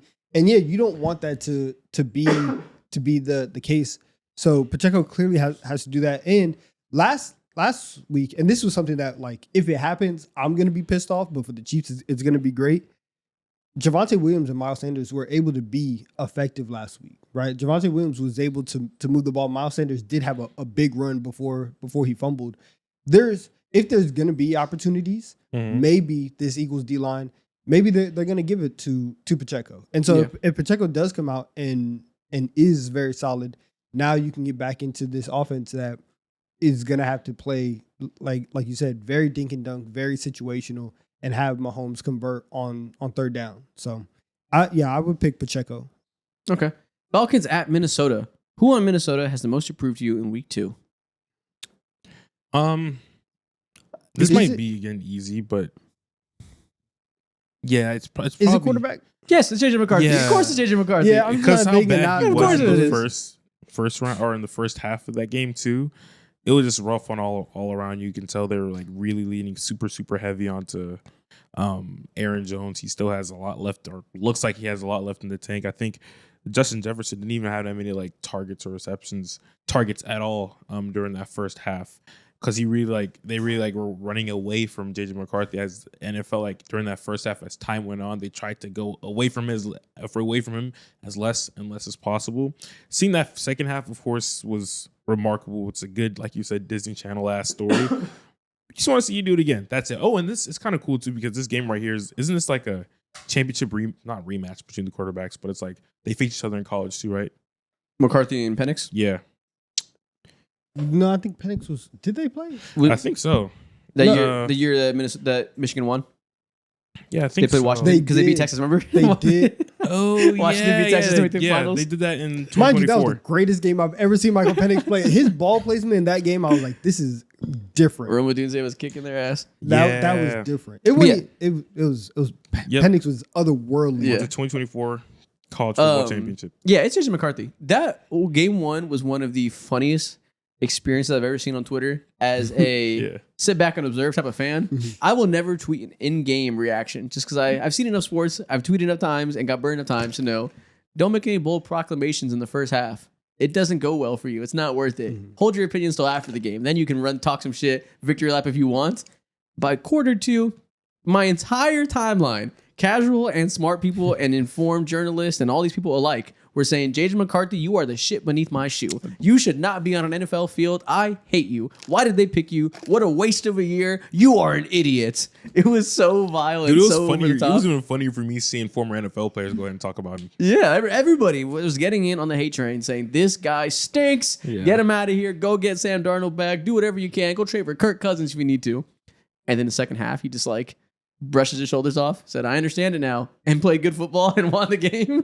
It was such a story of two halves and just such a weird overreaction for one game. He looked fine in the second half. It looks like you can win some games with him.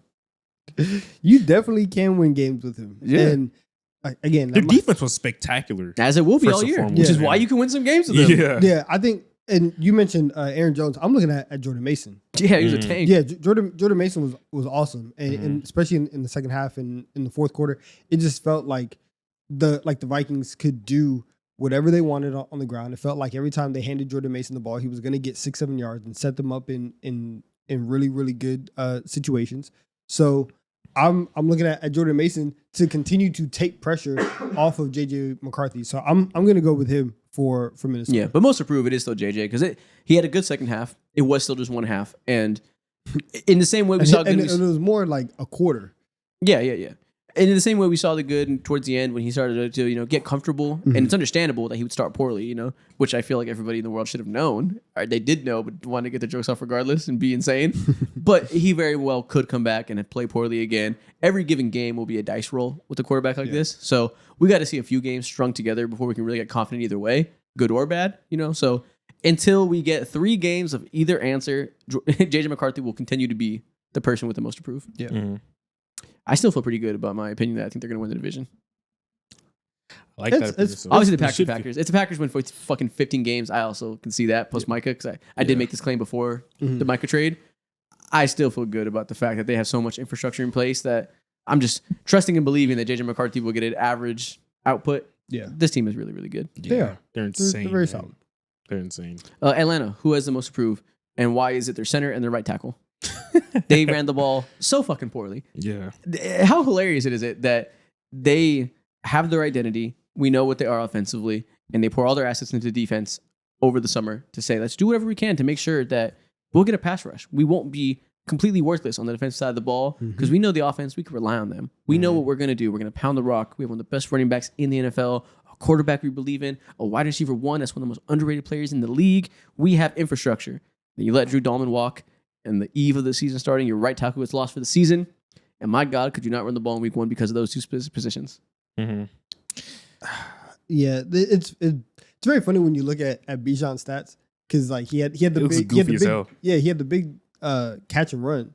So like He had like 100 yards passing. Yeah, so- yeah, he had 100 receiving yards, Yeah. and then it's like the rushing yard says what? Like Yeah. we couldn't get anything going. Mhm. So that was very interesting because for a lot of these young quarterbacks, surprise, surprise, having a run game is very important, and so you can't bank on a 60-yard screen pass of every game to Bijan. You need to be able to set something up with the run offensively to then get into your play action game and have Michael Penix just turn his back, fire the ball downfield.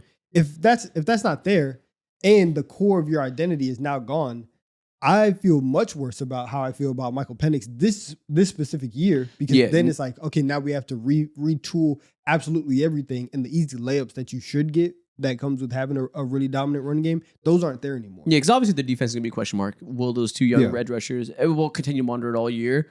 But even if those guys do hit, they're not going to have an elite defense. They need to have a great offense. That's just a continuous Achilles heel. I guess like week one, their pass rush did look good. It wasn't bad at all. They blitz really well. They manufactured pressure with blitzes pretty well. And they had like Baker going crazy, but probably great pressure towards him. And I do think they're gonna hold up at least decently against the Minnesota Vikings defensively. But I think on offense is where they're gonna like see most of their problems. Having another threat, what's his name, Mooney, be out is what is so unhelpful, combined with all the running issues and them being able to create lanes and pathways and just straight up protect Bijan. It's a tough scene. Yeah, we haven't been giving predictions for all these episodes. I mean, all these games. I'm going to go ahead and say Minnesota wins by 17 and puts the Atlanta offense in hell. Yeah, I think that's definitely the best word and most predictable thing to go ahead and imagine. 17? 17's a lot. No, of course it is. I'm just kidding. But like, I do think let's do it and pay our rent this month. What's the spread? 4.5. Taking it. All right. Obviously, if JJ McCarthy looks poor, it's not going to happen. I'm exaggerating on purpose, but I do think I can see Minnesota handily winning this game and like building momentum, and hopefully JJ McCarthy having a solid second showing, and showing that like they will win with defense, they will win with the weapons, the infrastructure, the ground game. That I don't see Atlanta stuffing their run game super well, and I do think those offensive line weaknesses for Atlanta will get exposed by Brian Flores. Your backup right tackle is going to contend with Jonathan Grenard in week 2. Yikes. Let alone against the run. Time to go up against those tackles, those interior tackles that you just signed, and Jonathan Allen and Hargraves. Good luck. Yeah. Makes sense. You know, I will say Minnesota by 17. How about that? You just talked yourself into I think if I go onto a sports book and I put the spread to 17, I'll make like $1 million. Today only. Minnesota minus 16.5. No, Minnesota by 10 at least, if I'm being practical. I think they win. It's a 2-score game at least. I think, okay. I agree. 2-score game for sure. Which, I mean, again, Atlanta could win. But, you know. Yeah. Okay, Tampa Bay at Houston. Who has the most to prove for the Tampa Bay Buccaneers? They played a pretty good game. They did. Yeah, this isn't the most to prove in that, like, they played poorly. You need to highlight anybody that's shit themselves. I guess we could just continue what we did earlier. Emeka Egbuka, continue to build on this and prove to us that you are this superstar. He doesn't have the most to prove because he played great and he's a rookie. But, you know, we're just highlighting somebody when a team that did really well. Actually, no. Yaya Diaby. I want to see you feast on this Houston's offensive line. I want to see you murder the Houston offensive line. Is it a litmus test for his superstardom? Yeah, continue to show him that I'm right to hype you up as the most underrated edge rusher in the league. Vita Vea will kill them on the interior. I guarantee it. They have nobody that can contend with his big ass. Hassan Reddick looked pretty good in week 1. I think he'll do his thing. I want Yaya Diaby to have 4 sacks against this bullshit offensive line. You got the most to prove to me because this Houston line is food. They are a walking lick. That's fair. Also, I'm putting it in. Now, if you have $235,000, okay, you can bet on the Vikings to win by 17, and that'll get you $1 million. Damn. Wow. $235,000 slip on a minus 17 point spread. This is financial advice. What is going on, man? This is investment advice. But yeah, I mean, I'm joking about Tampa Bay needing to kill the Houston offensive line, but obviously the most they should. I feel like anybody who goes up against Houston, that is a very good litmus test for your D line. Because if you can't beat these guys, you can't beat anybody. You can't. It's not only about like beating. You have to stomp them out. That's the thing. Yeah. You have to like wipe away all the joy from their eye. Mm-hmm. I want Nico Collins to cry tonight. Damn. I don't know about crying. I kind of like Nico. I love Nico. Yeah, I love Nico. That's why I'm willing to say that my favorite needs to cry. You need to make him feel that bad because they stand so little of a chance. Yeah. Fair. But yeah, it's the whole offensive line for Houston, man. I don't even know who to pinpoint to. It was an atrocious showing against the Rams. I came up here and I said that on our week 1 reaction without watching the all 22. Went back and watched the game and I was, oh my God, it's worse than I thought. Yeah. This team stands no chance right now. Yeah, everybody was giving them pressures. It was crazy. Like, I remember watching all the stunts and seeing Byron Murphy cook, and I was like, okay, Jared Verse had a quiet game. No, he didn't. He was bull rushing the shit out of those tackles. He was also dominant. Like, it was crazy. Like, Granted, that is the defensive line that we expect could be game-bending and could propel the Rams into Super Bowl contention. So, a hard litmus test for week 1. Week 2 is going to be hard too. The Bucs defense is also pretty goddamn talented. Man, it's crazy. Houston's favored in this game because like they're at home. They're at home, yeah. But like Tampa Bay should win this. Well, we should also expect some bounce back from Houston. Again, same rule for every week 1 game. Week 1, new offensive coordinator. Expect a weird showing. I'm scared. I'm also scared because they have no running backs. They have no offensive line. They have one reliable wide receiver. Shout out the young guys they have. Christian Kirk's not there. Jaden Higgins, I like him long term. One reliable wide receiver has played a game before last week. C.J. Stroud is going on 16 months now of not being a like game bending, can make up for all this stuff type of quarterback. Yeah. It's not his fault or anything. I'm not saying Yeah. he should be winning these games, but at this point, it feels like you need Josh Allen to win with this infrastructure. It could get spooky for sure. Yeah, I'm scared. But thank God those guys on the other side of the ball are equally scary, and that Houston defense should terrorize Tampa Bay equally. Facts.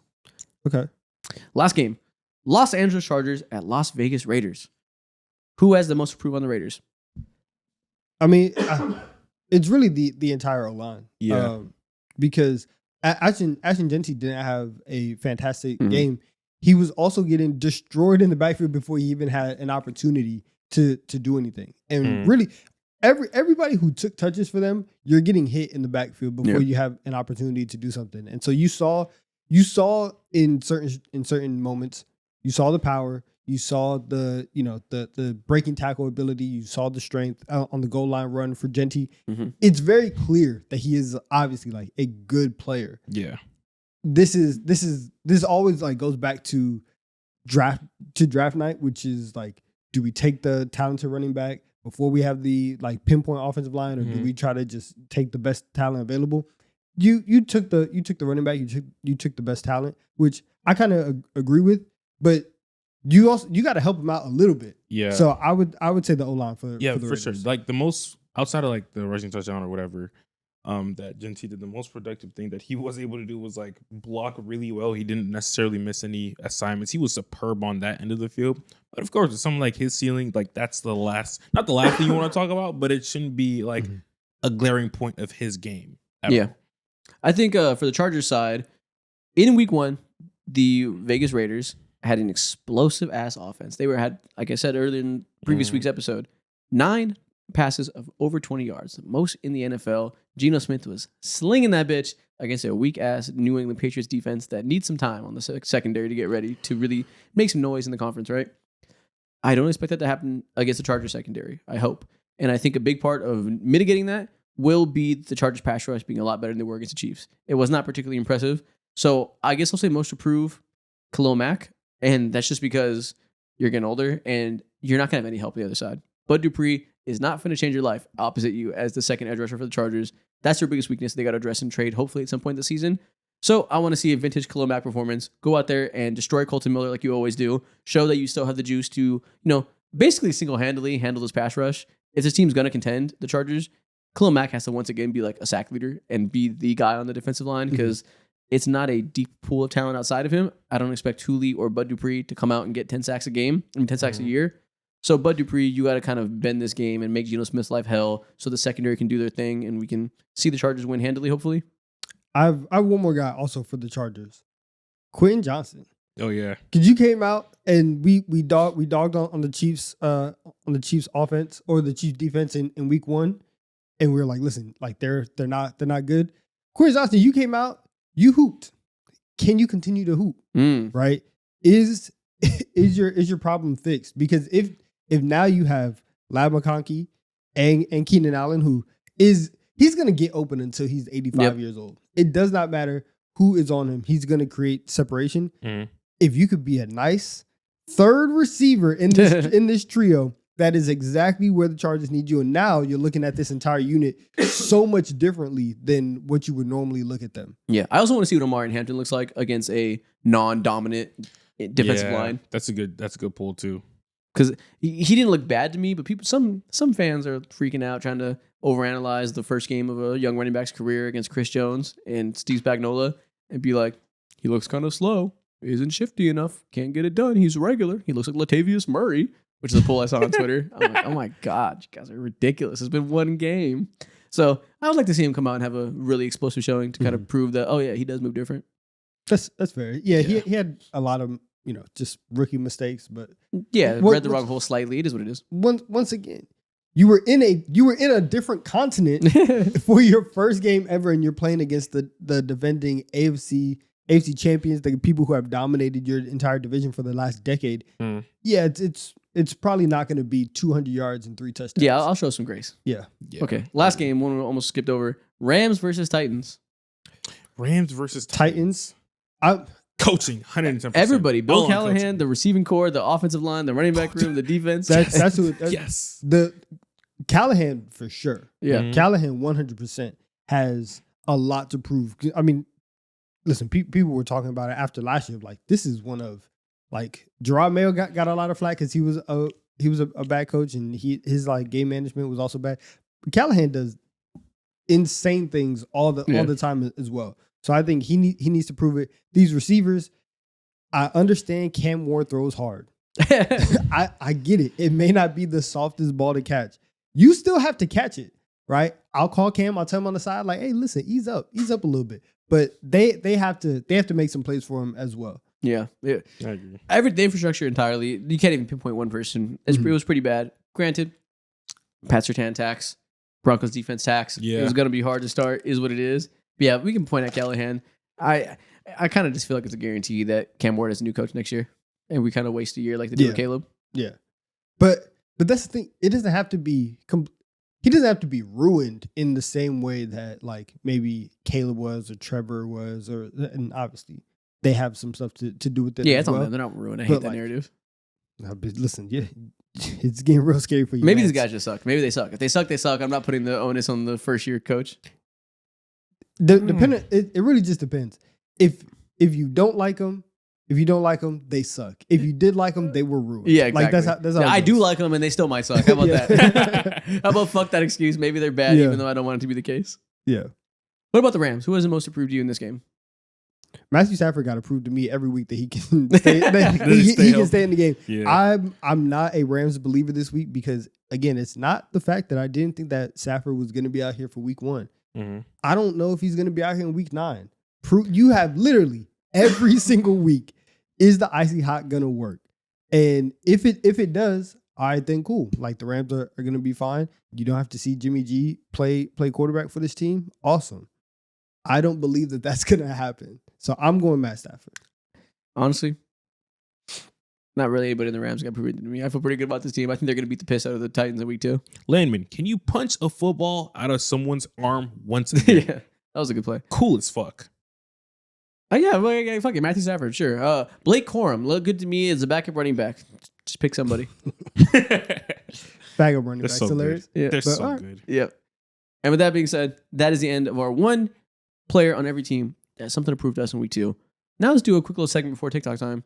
Donovan, how did your week 1 Don's picks of the week go? Listen, financial advice is back. Oh, let's do it. Let's hear your picks for this week and recap week 1. We went 2-3. Okay. All right.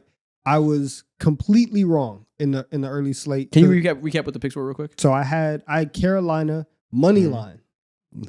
Did not go well. I had Giants against the spread. Did not go well. That was the worst one.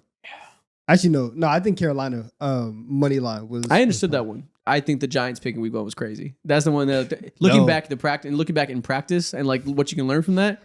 That was crazy to pick Russ against the Commanders in week 1. Well, honestly, I actually no, because they had chance. I actually feel better about that pick than Carolina. Okay. But then we got 2 wins, right? We came back. I got San Francisco -2.5, and then we got Packers money line. I thought I was gonna go 3-2, but your mans came out here and lost the game, and so the Bears money line did not hit on Monday night. Okay, so that was close. That's a good 2-3. Like you Yeah. should have went 3-2 if the Bears didn't fold. Exactly. And Or so- you could say okay. that they were always going to lose if JJ McCarthy didn't come out with the jitters and play worse than he should have been in the first quarter. Maybe you're always going to lose. maybe. However, we are back. We're Okay. trying to get 5-0. That's the I think we standard. should aim for 3-2 first. I think we should take baby steps. Baby steps. Yeah, why not? I think we should go for 55% on the season, and you will be a successful bettor. I'm not gonna lose a bet for the rest of the year. All right. Okay. All right. Okay. Clip that. Tell Now- me your 5-0 picks for this week. Tell me how I can get rich quick. All right. Let's go. Seahawks money line against the Steelers. I think they win. I'm actually very, very concerned Wow, man. about Pittsburgh's defense. Okay. And I think that I think that they've showed slight cracks over every year, and you've seen them get a little bit worse. I think that Seattle, their defense last week was fine. They don't ask a lot of Sam Darnold, so he didn't play a bad game. I think they can go on the road, which it's going to be tough, but I still think that they can go on the road and beat Pittsburgh. Wow. So they're minus 2.5, the Steelers. Mhm. If you think the Seahawks are going to win for your own strategy, why don't you just pick the Seahawks to cover? Because I think that they can win. I think that So you're they just can win. displaying even more confidence? Yes. But like you see what I mean? It would No, help you go I 5-0. understand, but like, why are we being scared? Okay, fair enough. Maybe not game the Scare system. money don't make money, I guess. Oh, and man. it's better odds for the money line? Okay. Yeah. Okay. But like, I genuinely think that they will win. Actually, the So- odds are damn near the same. Plus 110, plus 130. So plus 130. Okay, I'm getting mine off of FanDuel. I don't know what it is over that's there. ESPN bet, ESPN bet. Either way, so I'm taking the Okay. Seahawks to win. I like that. That's a solid pick. I like that. Then Broncos minus 2.5. They should have their defense is just Who are they facing again? the Colts Oh, yeah, they should On the- vollywop them. on the road. I don't know if the Colts show us week 1 was real. Maybe they're good. I don't.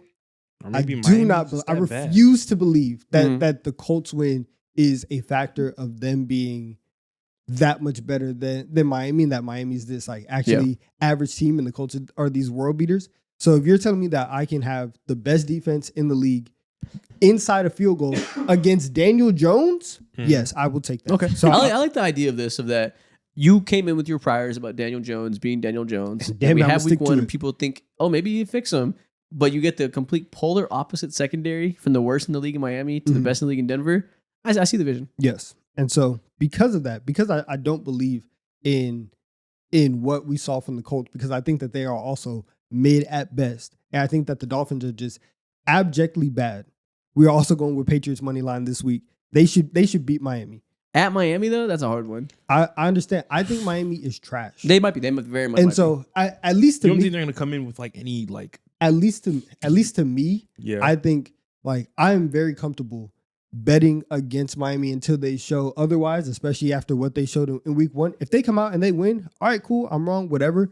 I just don't think that they are that good. And this is something that I thought that they were going to be bad coming into the year, talked myself into thinking that they were going to be mid. I liked New England more than I liked Miami, but the floor conversation got me there. Yeah. I think that New England can adjust a little bit and we can get a win. So I'll go Patriots money line. That's fair. I'm worried about both those teams, honestly, in the Mhm. short term. Like, I feel like both these teams I'd pick to lose week 2 if I could. Yeah. So that would just be a stay away for me because I'm like, who knows between these two teams that I'm worried about. But okay, if you just have that much little faith in Miami, Yeah, I really do just hate them. Then I'm taking Jacksonville plus 3.5 against Cincinnati. I don't think Cincinnati can beat anybody handily. That's just the thing. I understand that you have Burrow, Chase Higgins. Guess what? They start slow every single year. Yeah. We're in the middle of that. Their defense, I still do not trust to do anything. And so now that you have BTJ, who is 100% going to see more targets, more actions in week 2 than he got in week 1, yeah. and you have Travis Hunter. If Travis Etienne can play the way that he played in week 1, you have a trio that I feel very good about, at least keeping it close. So Yeah. I will go Jacksonville plus 3.5. That there. might be one of his best ones right there. I might just put some money down. And then this is the one that honestly I'm most worried about, and I might change it because low key the line just moved.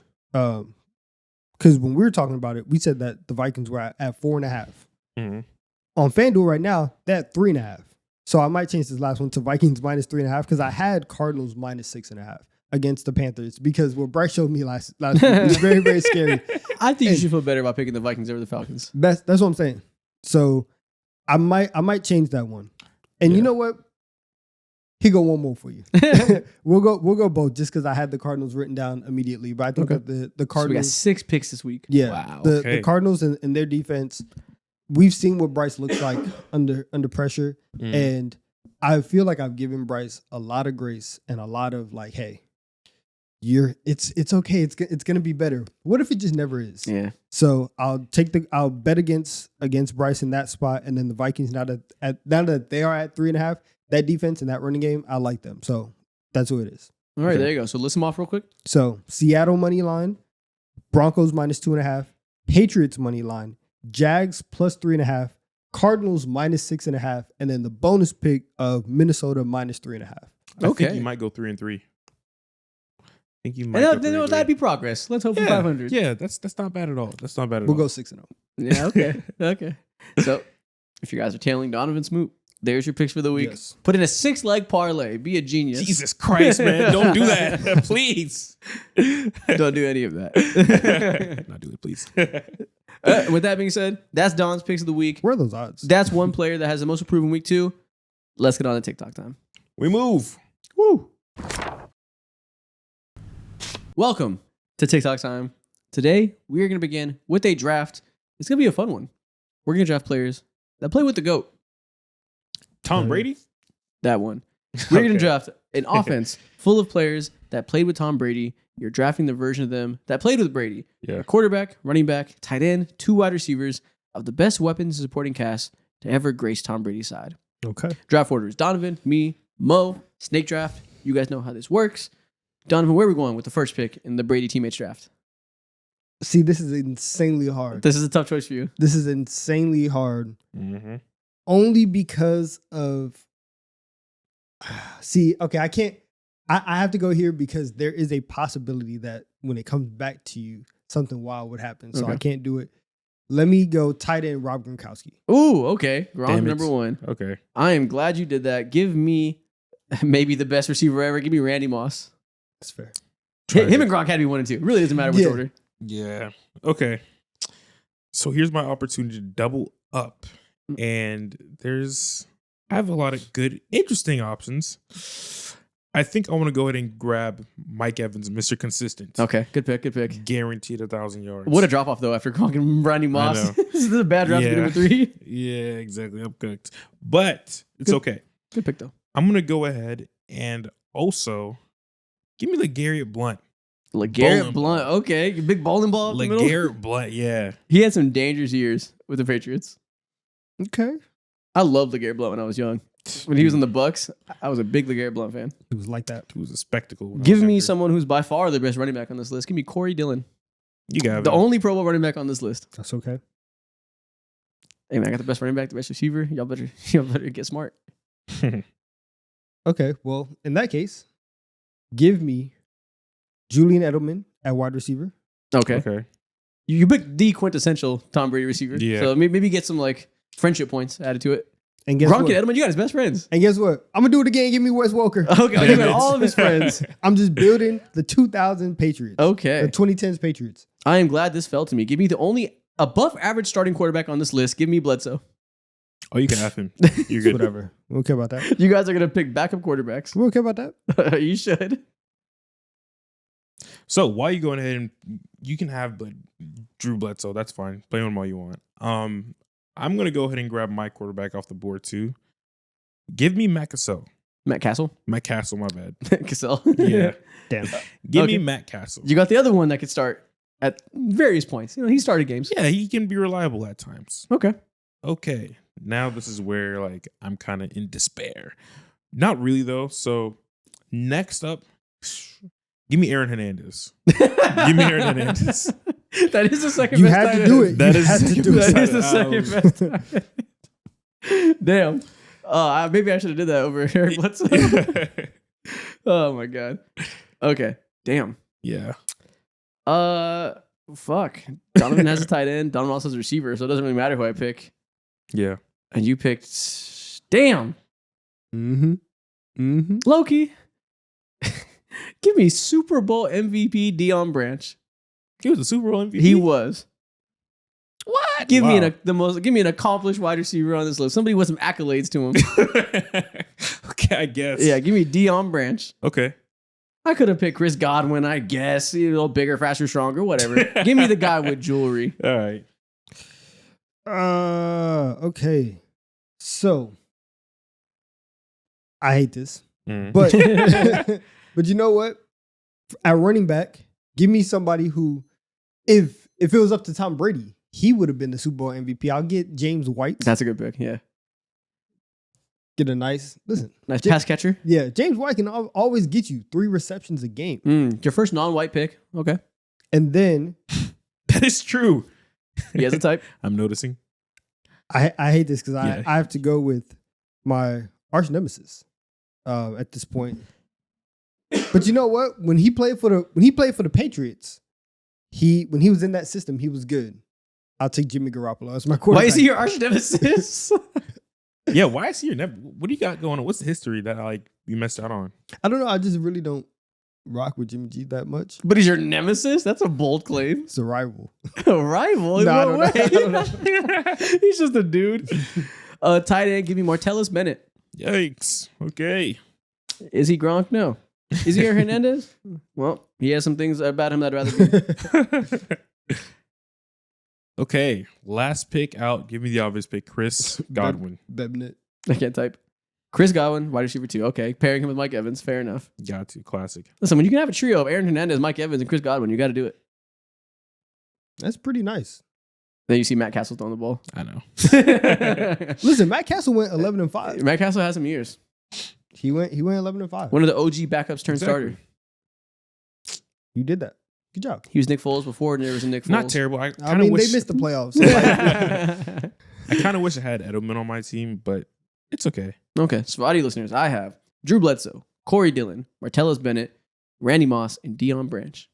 And I have Jimmy G, James White, Gronk at tight end, Julian Edelman, and Wes Welker at wide receiver. Okay. I got Matt Cassell.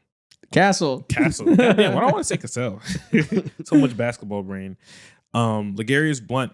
LeGarrette. The fuck? Legarius. No, nobody, man. Come on. I just remember Lock Legarius in, for lock some in. reason. bruh. Legarius is a crazy name that's never existed. Oh, it I existed. promise you. It it existed. has. I promise you. I promise you I know it what Legarius growing up, bro. I promise you. He didn't mean that, Legarius. You very much exist. Aaron Hernandez. It's actually quite normal. It's actually quite regular. I've never heard the name Legarius. We know. Mike Evans and Chris Godwin.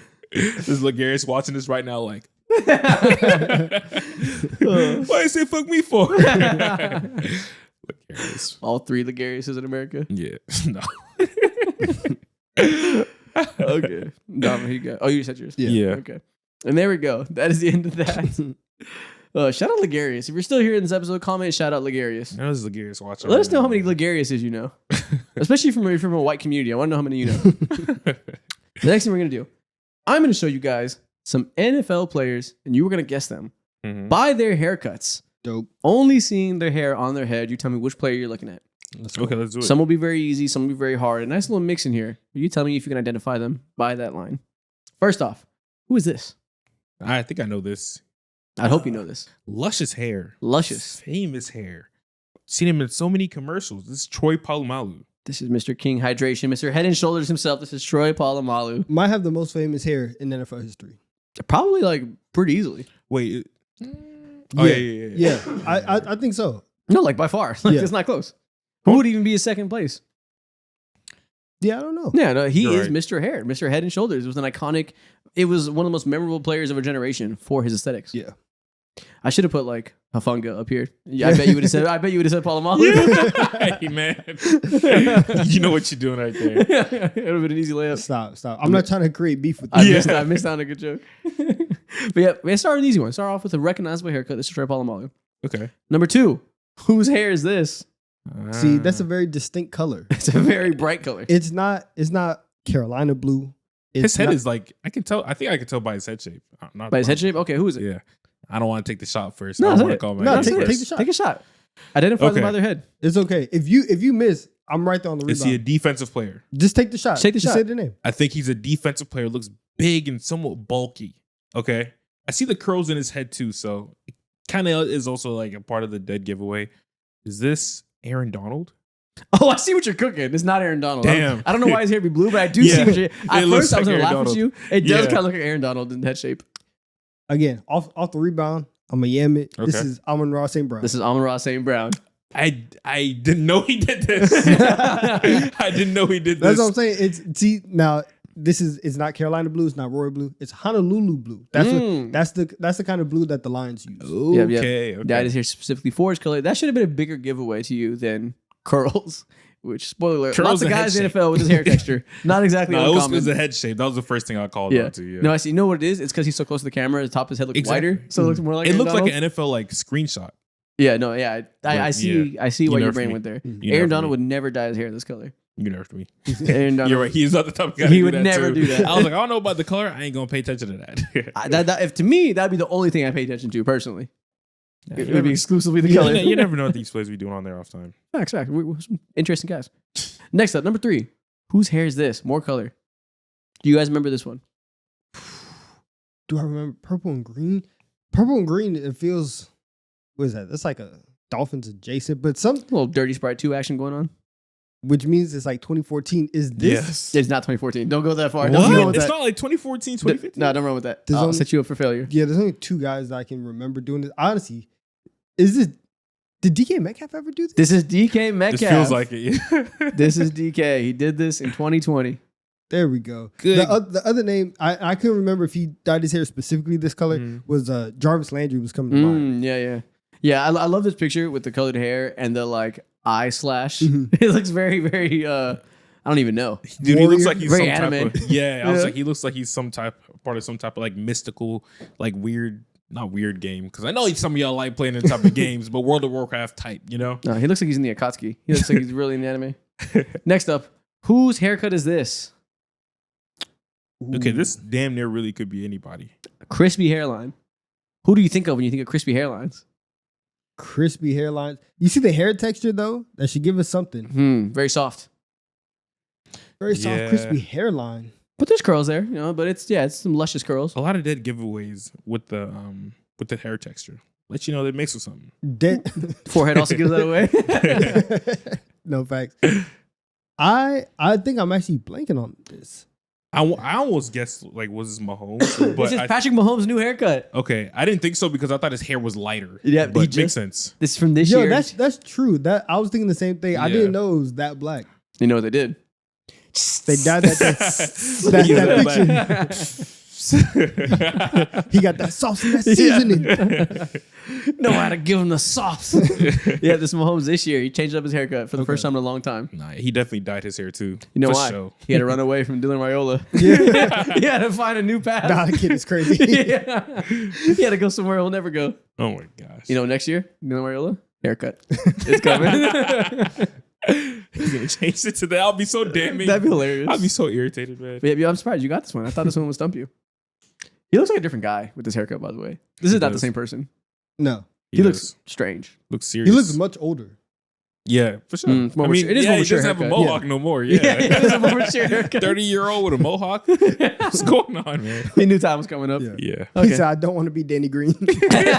Never be Danny Green. Whose haircut is this?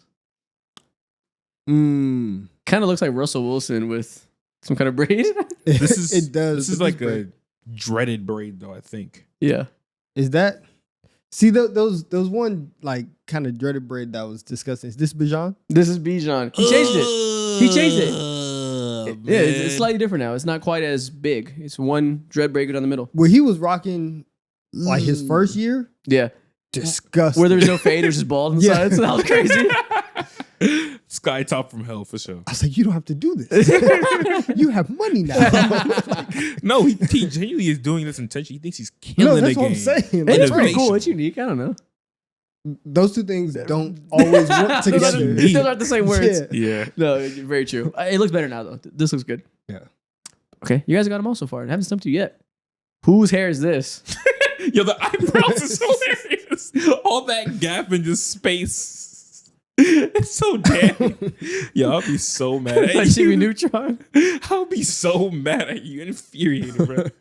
So I guess this is telling me that they have the widest forehead and the biggest forehead of all time. Dude, you I'm can not telling you a literally, damn thing. I'm telling you to guess the player you by the can- haircut. No you can- assertions are being made. That's a lot of space. You can like draw plays on that bitch. This has to be a Manning. A Manning. What do you mean, hey Manning? Be more specific. You know which one is it this is. Peyton Manning? Of course, it's Peyton Manning. Dude, one headbutt. and It it's always over, looks. man. Every time I see Shit. this picture, It just gets bigger forehead, and his bigger. forehead looks bigger than before. It looks like I stretched it artificially. Yeah. Oh my god. I did not. Right? I'm Jeez. true to the science here. This is Peyton Manning. There's a reason why he's like the smartest quarterback of all time. Okay. Whose forehead is this? Damn. Yo. This looks nasty. It's very. Yo, the wrinkles. It's Calm down. It's very shiny. wow, Very man. shiny. Whose baldness is this? See, This Keenan Allen, Dude, this is Keenan Allen. How did you know that so fast? dude. Because the other day, the first game when I was watching the Chargers, I was like, okay, like wow, Keenan Allen still got it. I seen him briefly when he was like way younger. Obviously, had head for hair, and then he had his skull cap on or whatever. He took it off. I was like, oh my god, what did this? I was so shocked. I ain't seen him in years. I was like, damn, bro. This Life is my can make you goat. fast. He's back. He's back in the Chargers. My goat has returned. Yeah, damn, illustrious beard. for sure. Huge beard. Mono's hair. God damn. Mono's bald caps. Whose haircut is this? I think it's not even tied. It's like fused to his head at this point. Yeah, he was born with a do-rag It's on. like the permanent grills. Like, Yeah. put in. He fucking melted it. This is hilarious. I have to bruh. get on that, by the way. Permanent grills? Yeah. Okay. Permanent Now you know. grills. God no. Podcaster of permanent grills. Yeah, your dad would show Up you, here bro. mumbling. Yeah. Your dad would We've kill lost the you. plot. Okay. He would drag you out of here. My hot take for the Steelers. Mouthful of metal. But listen, when my picks go 6-0, I'm like, no, this is Michael Penix. Penix Jr. Yep. Yep. Word on the street is nobody's ever seen him without a do-rag. No, we called Do you him. know how A picture on the hard? street doesn't exist. Do you know how hard it took for me to go? Whoa, man! I didn't know he was like that back in his early college days. That's him without his hair. That's Without a do-rag. Wow. That durag has a lot of compression. I'm sure it's much shorter now. Yeah. That's There it funny is. as hell. Next one. Whose haircut is this? Nice slick back, put together. He's like See, a gentleman. You gave us very little forehead to go off of. Yeah. Well, Yeah. take a guess on what color the forehead is. I mean, obviously, but like, It's not a surprise. it's Lamar Jackson with a perm. Yeah. Could this be shot in the dark for now? Is this Nick Bosa? This is not Nick Bosa. Okay. But, No. I mean, white boy. So you weren't too far off. Hope That's about not. all they have in common, though. Okay. Not Nick Bosa. I have another shot in the dark. Could this be Baker Mayfield? Turn the lights on. No, it's not Baker Mayfield. Damn. Is this? Nah, I don't think his head shape is like this. This wouldn't be Mr. Swift. Travis? No, this is definitely not Mr. Travis. Yes. This Yeah, is a hell player no, that's it's not. not in the NFL right now. Oh, he's not in the NFL right now. Nope, not a current player. Oh, this is Tom Brady. No, Shit. there's nothing like Tom Brady. I've seen this on Tom before. Okay, not This is a player Tom that- Brady. Maybe you forget about. Career didn't work out necessarily. Been on the league for a little while. Been out the league for a little while. Didn't really work out. Wasn't in the league for too long. Okay, so he's in and out the league. In and out the league, pretty much. Fine, he's a I'm- bust. I'll say it out loud. I'm still stumped. Okay. What did he play on offense? Yes, he did. This is a quarterback. Yeah. quarterback. It's a quarterback. Okay, think about Oh, Zach Wilson. Nope, not no. him, not him. Johnny. This is Manziel. Johnny Manziel. Oh, That's all I have. yeah. I'm like, please. Did you put your hand up? I thought you were gonna say dude for the Giants. Oh last no, year. DeVito. I thought you were gonna say Yeah. DeVito. You went, oh, it's DeVito. Yep, this is Johnny Manziel. Damn I it. thought this would be one of the easier ones. Yeah, I should have. It's been so long since I've seen Johnny Manziel. Yeah, Not me, man. He's been firing off on Twitter. that is true. Next up, whose hair is this? This looks insane. This is gotta some be like an old 1980s bully hair. Yeah. This looks like the guy that killed Apollo Creed. What's his This is name? definitely- This is Ivan Drago. Yeah. Drago ass haircut. If he dies, he dies. Who the hell is this, bruh? This is Vanilla Ice. Yeah, this can't be an NFL player. Yeah, I promise you it is. Current? No. No. Hell no. I could have told you that. I'm just. But not maybe not as old as you think. Okay, who are the pure blondes in the NFL? Did Gronk ever dye his hair blonde?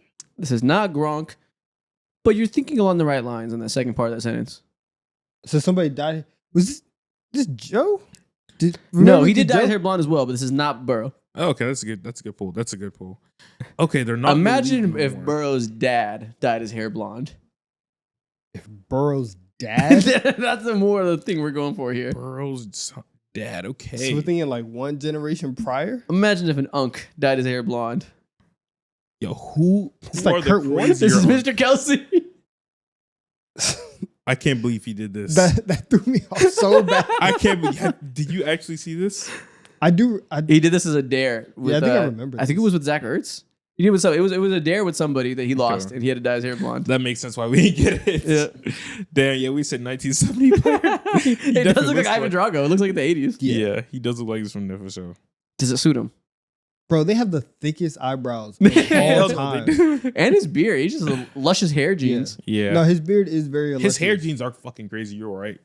He's gonna have a head of hair until the day he dies. Yeah, that's cool. Shout out him. Shout out Jason. Whose haircut is this? Man, when I was 13 years old, I wanted this to be me. Did you try? 13, my bad. 14 years old. And did I try? Absolutely not. I couldn't. Did you try and fail, or did you not try? Bro, my parents used to cut my hair until I was like 13 years old. I used to go bald. like literally bald. Can you imagine like little old me bald walking around in high school with sandals? The sandals on the Like, my life was not good. You weren't allowed to wear socks. to school? One day my mom, I told my mom, I showed her a picture of this man right here. I said, give me this. Gave me a mohawk, goes off to the side of my head. This is ODB, man. OBJ. ODB, it's old dirty bastard. Oh, dirty. ODB is crazy. This is Odell Beckham Jr. Iconic haircut. This guy's old for real. ODB. Oh, man. Nobody in our audience knows who I know. ODB is. Oh man, that's so funny. ODB. Yep. A haircut that defined a generation of NFL fans. Truly did. Yeah, man, iconic. Wu Tang. Whose haircut is this? Kind of slick back. The straight hair pushed back? Is he Asian? Did Aaron Rodgers ever do this? No, Yeah, it's not Aaron he Rodgers. did. He did have hair like this. His hair is way lighter. It is. Just said, is he Asian? Yeah, because he looks like the hair looks like kind of Name fine. 5 Asian football players. Relax. Don't do it. Don't do it. Don't do that. Don't do it. Ignore him. No. Hey, like, Don't try that. got Don't two for try you, that man. exercise, please. Maybe I could get off 3 or 4. Oh man. Is this Okay. Puka? Yeah. This is Puka. Yeah. Yep. Okay. There you go. There we go. There goes. There You were goes. cooking with a. You Yeah. were along the right lines. Yeah. Yeah. That's a win in my book. You noticed the pattern of hair texture, That's a win in my book. and that's the last one we got today. That was funny. Next thing we're gonna do, let's do a little blind ranking. Mo, what do you got for us today? What are me and Donovan gonna blind rank Yes. So when you inevitably will ruin us? yeah. So this time around, we are gonna be doing a blind ranking based off of Hall of Fame wide receivers. So I want you to Okay. blind rank these 5 NFL wide receivers. Okay, 1 through 5, all of them are in the Hall of Fame, so high bar. Yes, exactly. All of them are Hall of Fame. Okay, Number 1, we got Larry Fitzgerald. 4? they're all Hall of Famers. It's gotta be Yeah. towards the bottom. I mean, low key we could go 5. Like not to disrespect Fitz, they're all Hall of Famers. Mm-hmm. Mm-hmm. Do you want to go 4 to be safe? We can go 4 to be safe because I do feel like you can still make an argument for Larry not to be last. You need to pull out somebody like from like the 60s. Maybe. Okay. Damn. We'll go Larry at 4. Larry 4, are you sure? Yes. Double We'll- checking. We'll lock it in. Okay. Okay. I almost. probably would have said 5, but we can go 4. Damn. Okay. Okay. Calvin Johnson. Either 2 or 1. You can go 3 if you want to pull like Moss and Moss, Jerry. Rice. There's at least 4 guys where you can say they're better than the Megatron. Yeah, like in terms of like they deserve to be ranked higher. But at their peak, I'm not gonna feel too bad about anybody besides Jerry. Like I would sleep well at night if Calvin Johnson was at 2. All right, let's go. Lock it in. Like even like you put T.O., you put Moss. I'm like, oh, I should have put. He's probably gonna put Moss. So 3? Now let's go to Let's go to. Fuck it. Be safe. I will go down overhyping Calvin Johnson before I underrate him. Okay.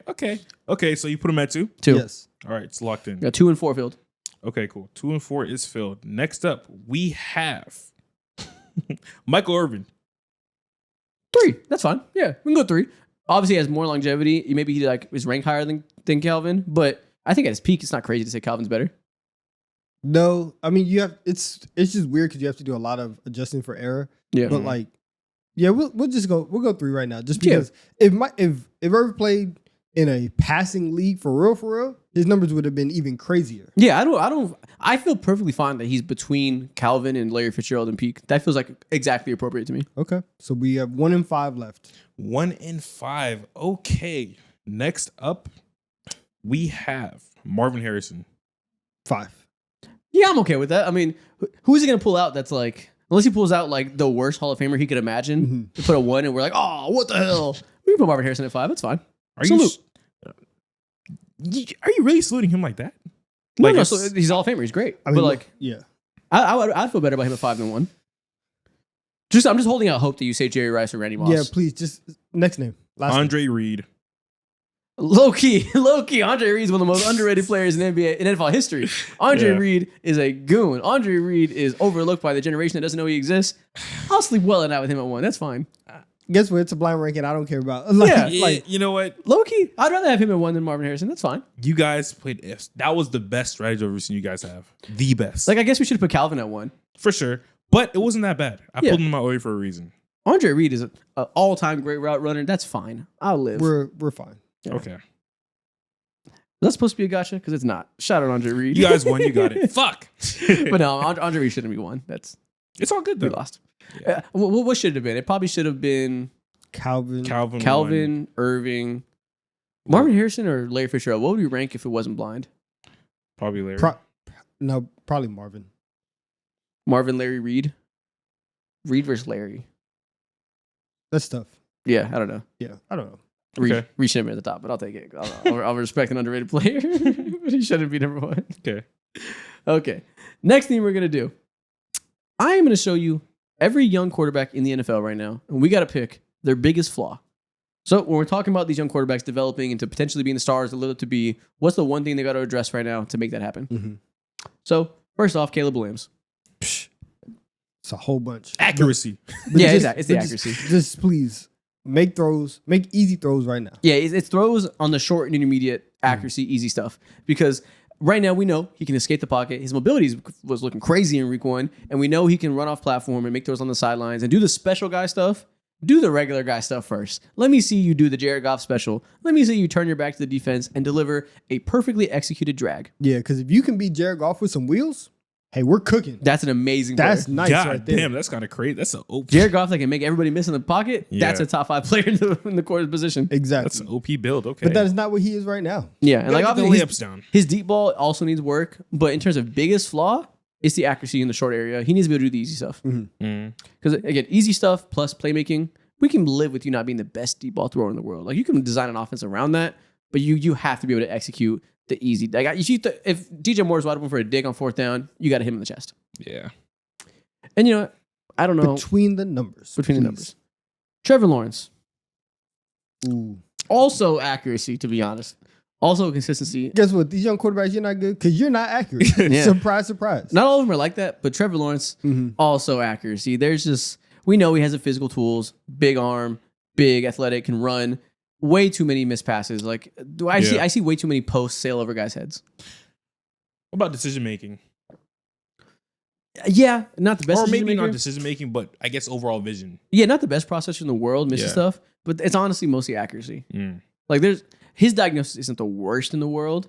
There's some throws where I'm like, man, it's not that talented. He said, this guy doesn't have it. No zip, we no were zang lied on to. that ball. Yeah, low-key, yeah. There's just not quite as much touch on there as you need to. Damn. He misses again, intermediate areas specifically. He can throw a deep ball every now and then. A lot of quarterbacks can layer a deep ball up the sideline. Throwing it in the middle of the field with consistency, we haven't seen it. It's so crazy because Trevor Lawrence and Caleb Williams were like, when they're coming in, they're like, these are some of the best quarterback prospects we've ever seen.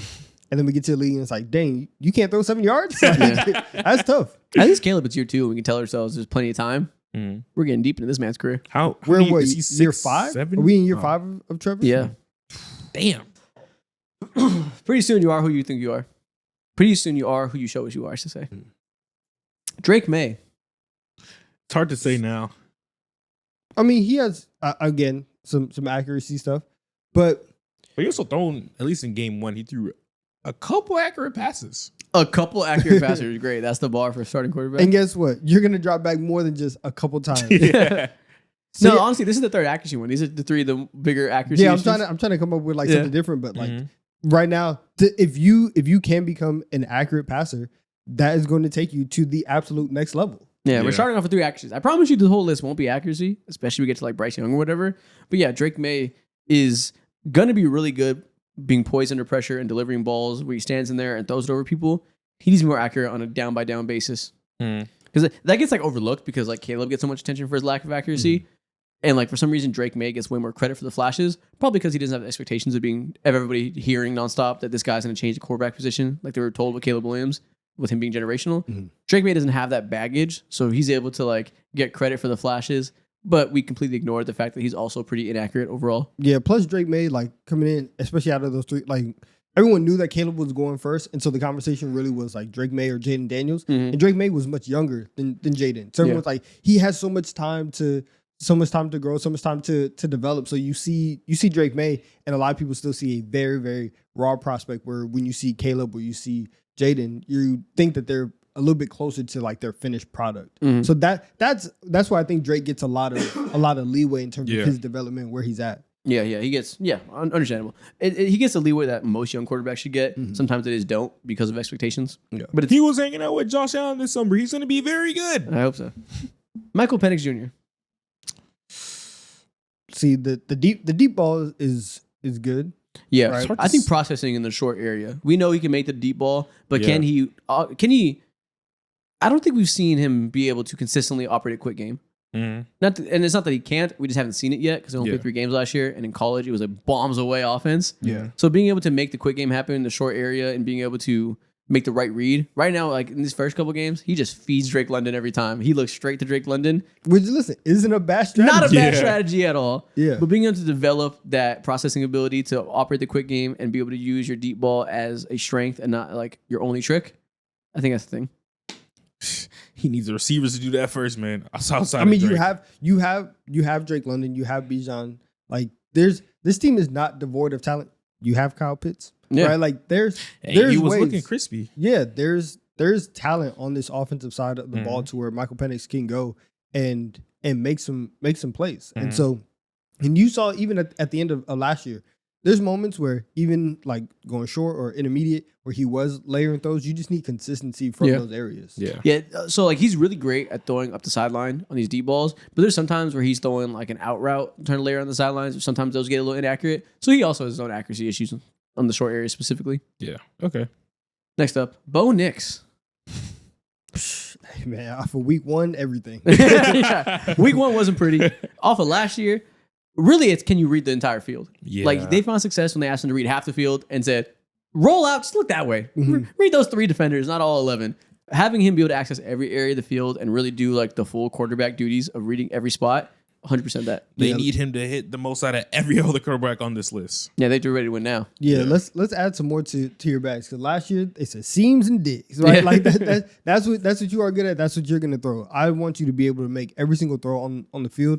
So I need a bigger bag out of Bo Nix. Yeah, just developing to being a more versatile quarterback. Because his strengths are pretty good. He does what he does well, but they just don't ask him to do the things he's bad at. Yeah. Yeah. And that can only take you so far.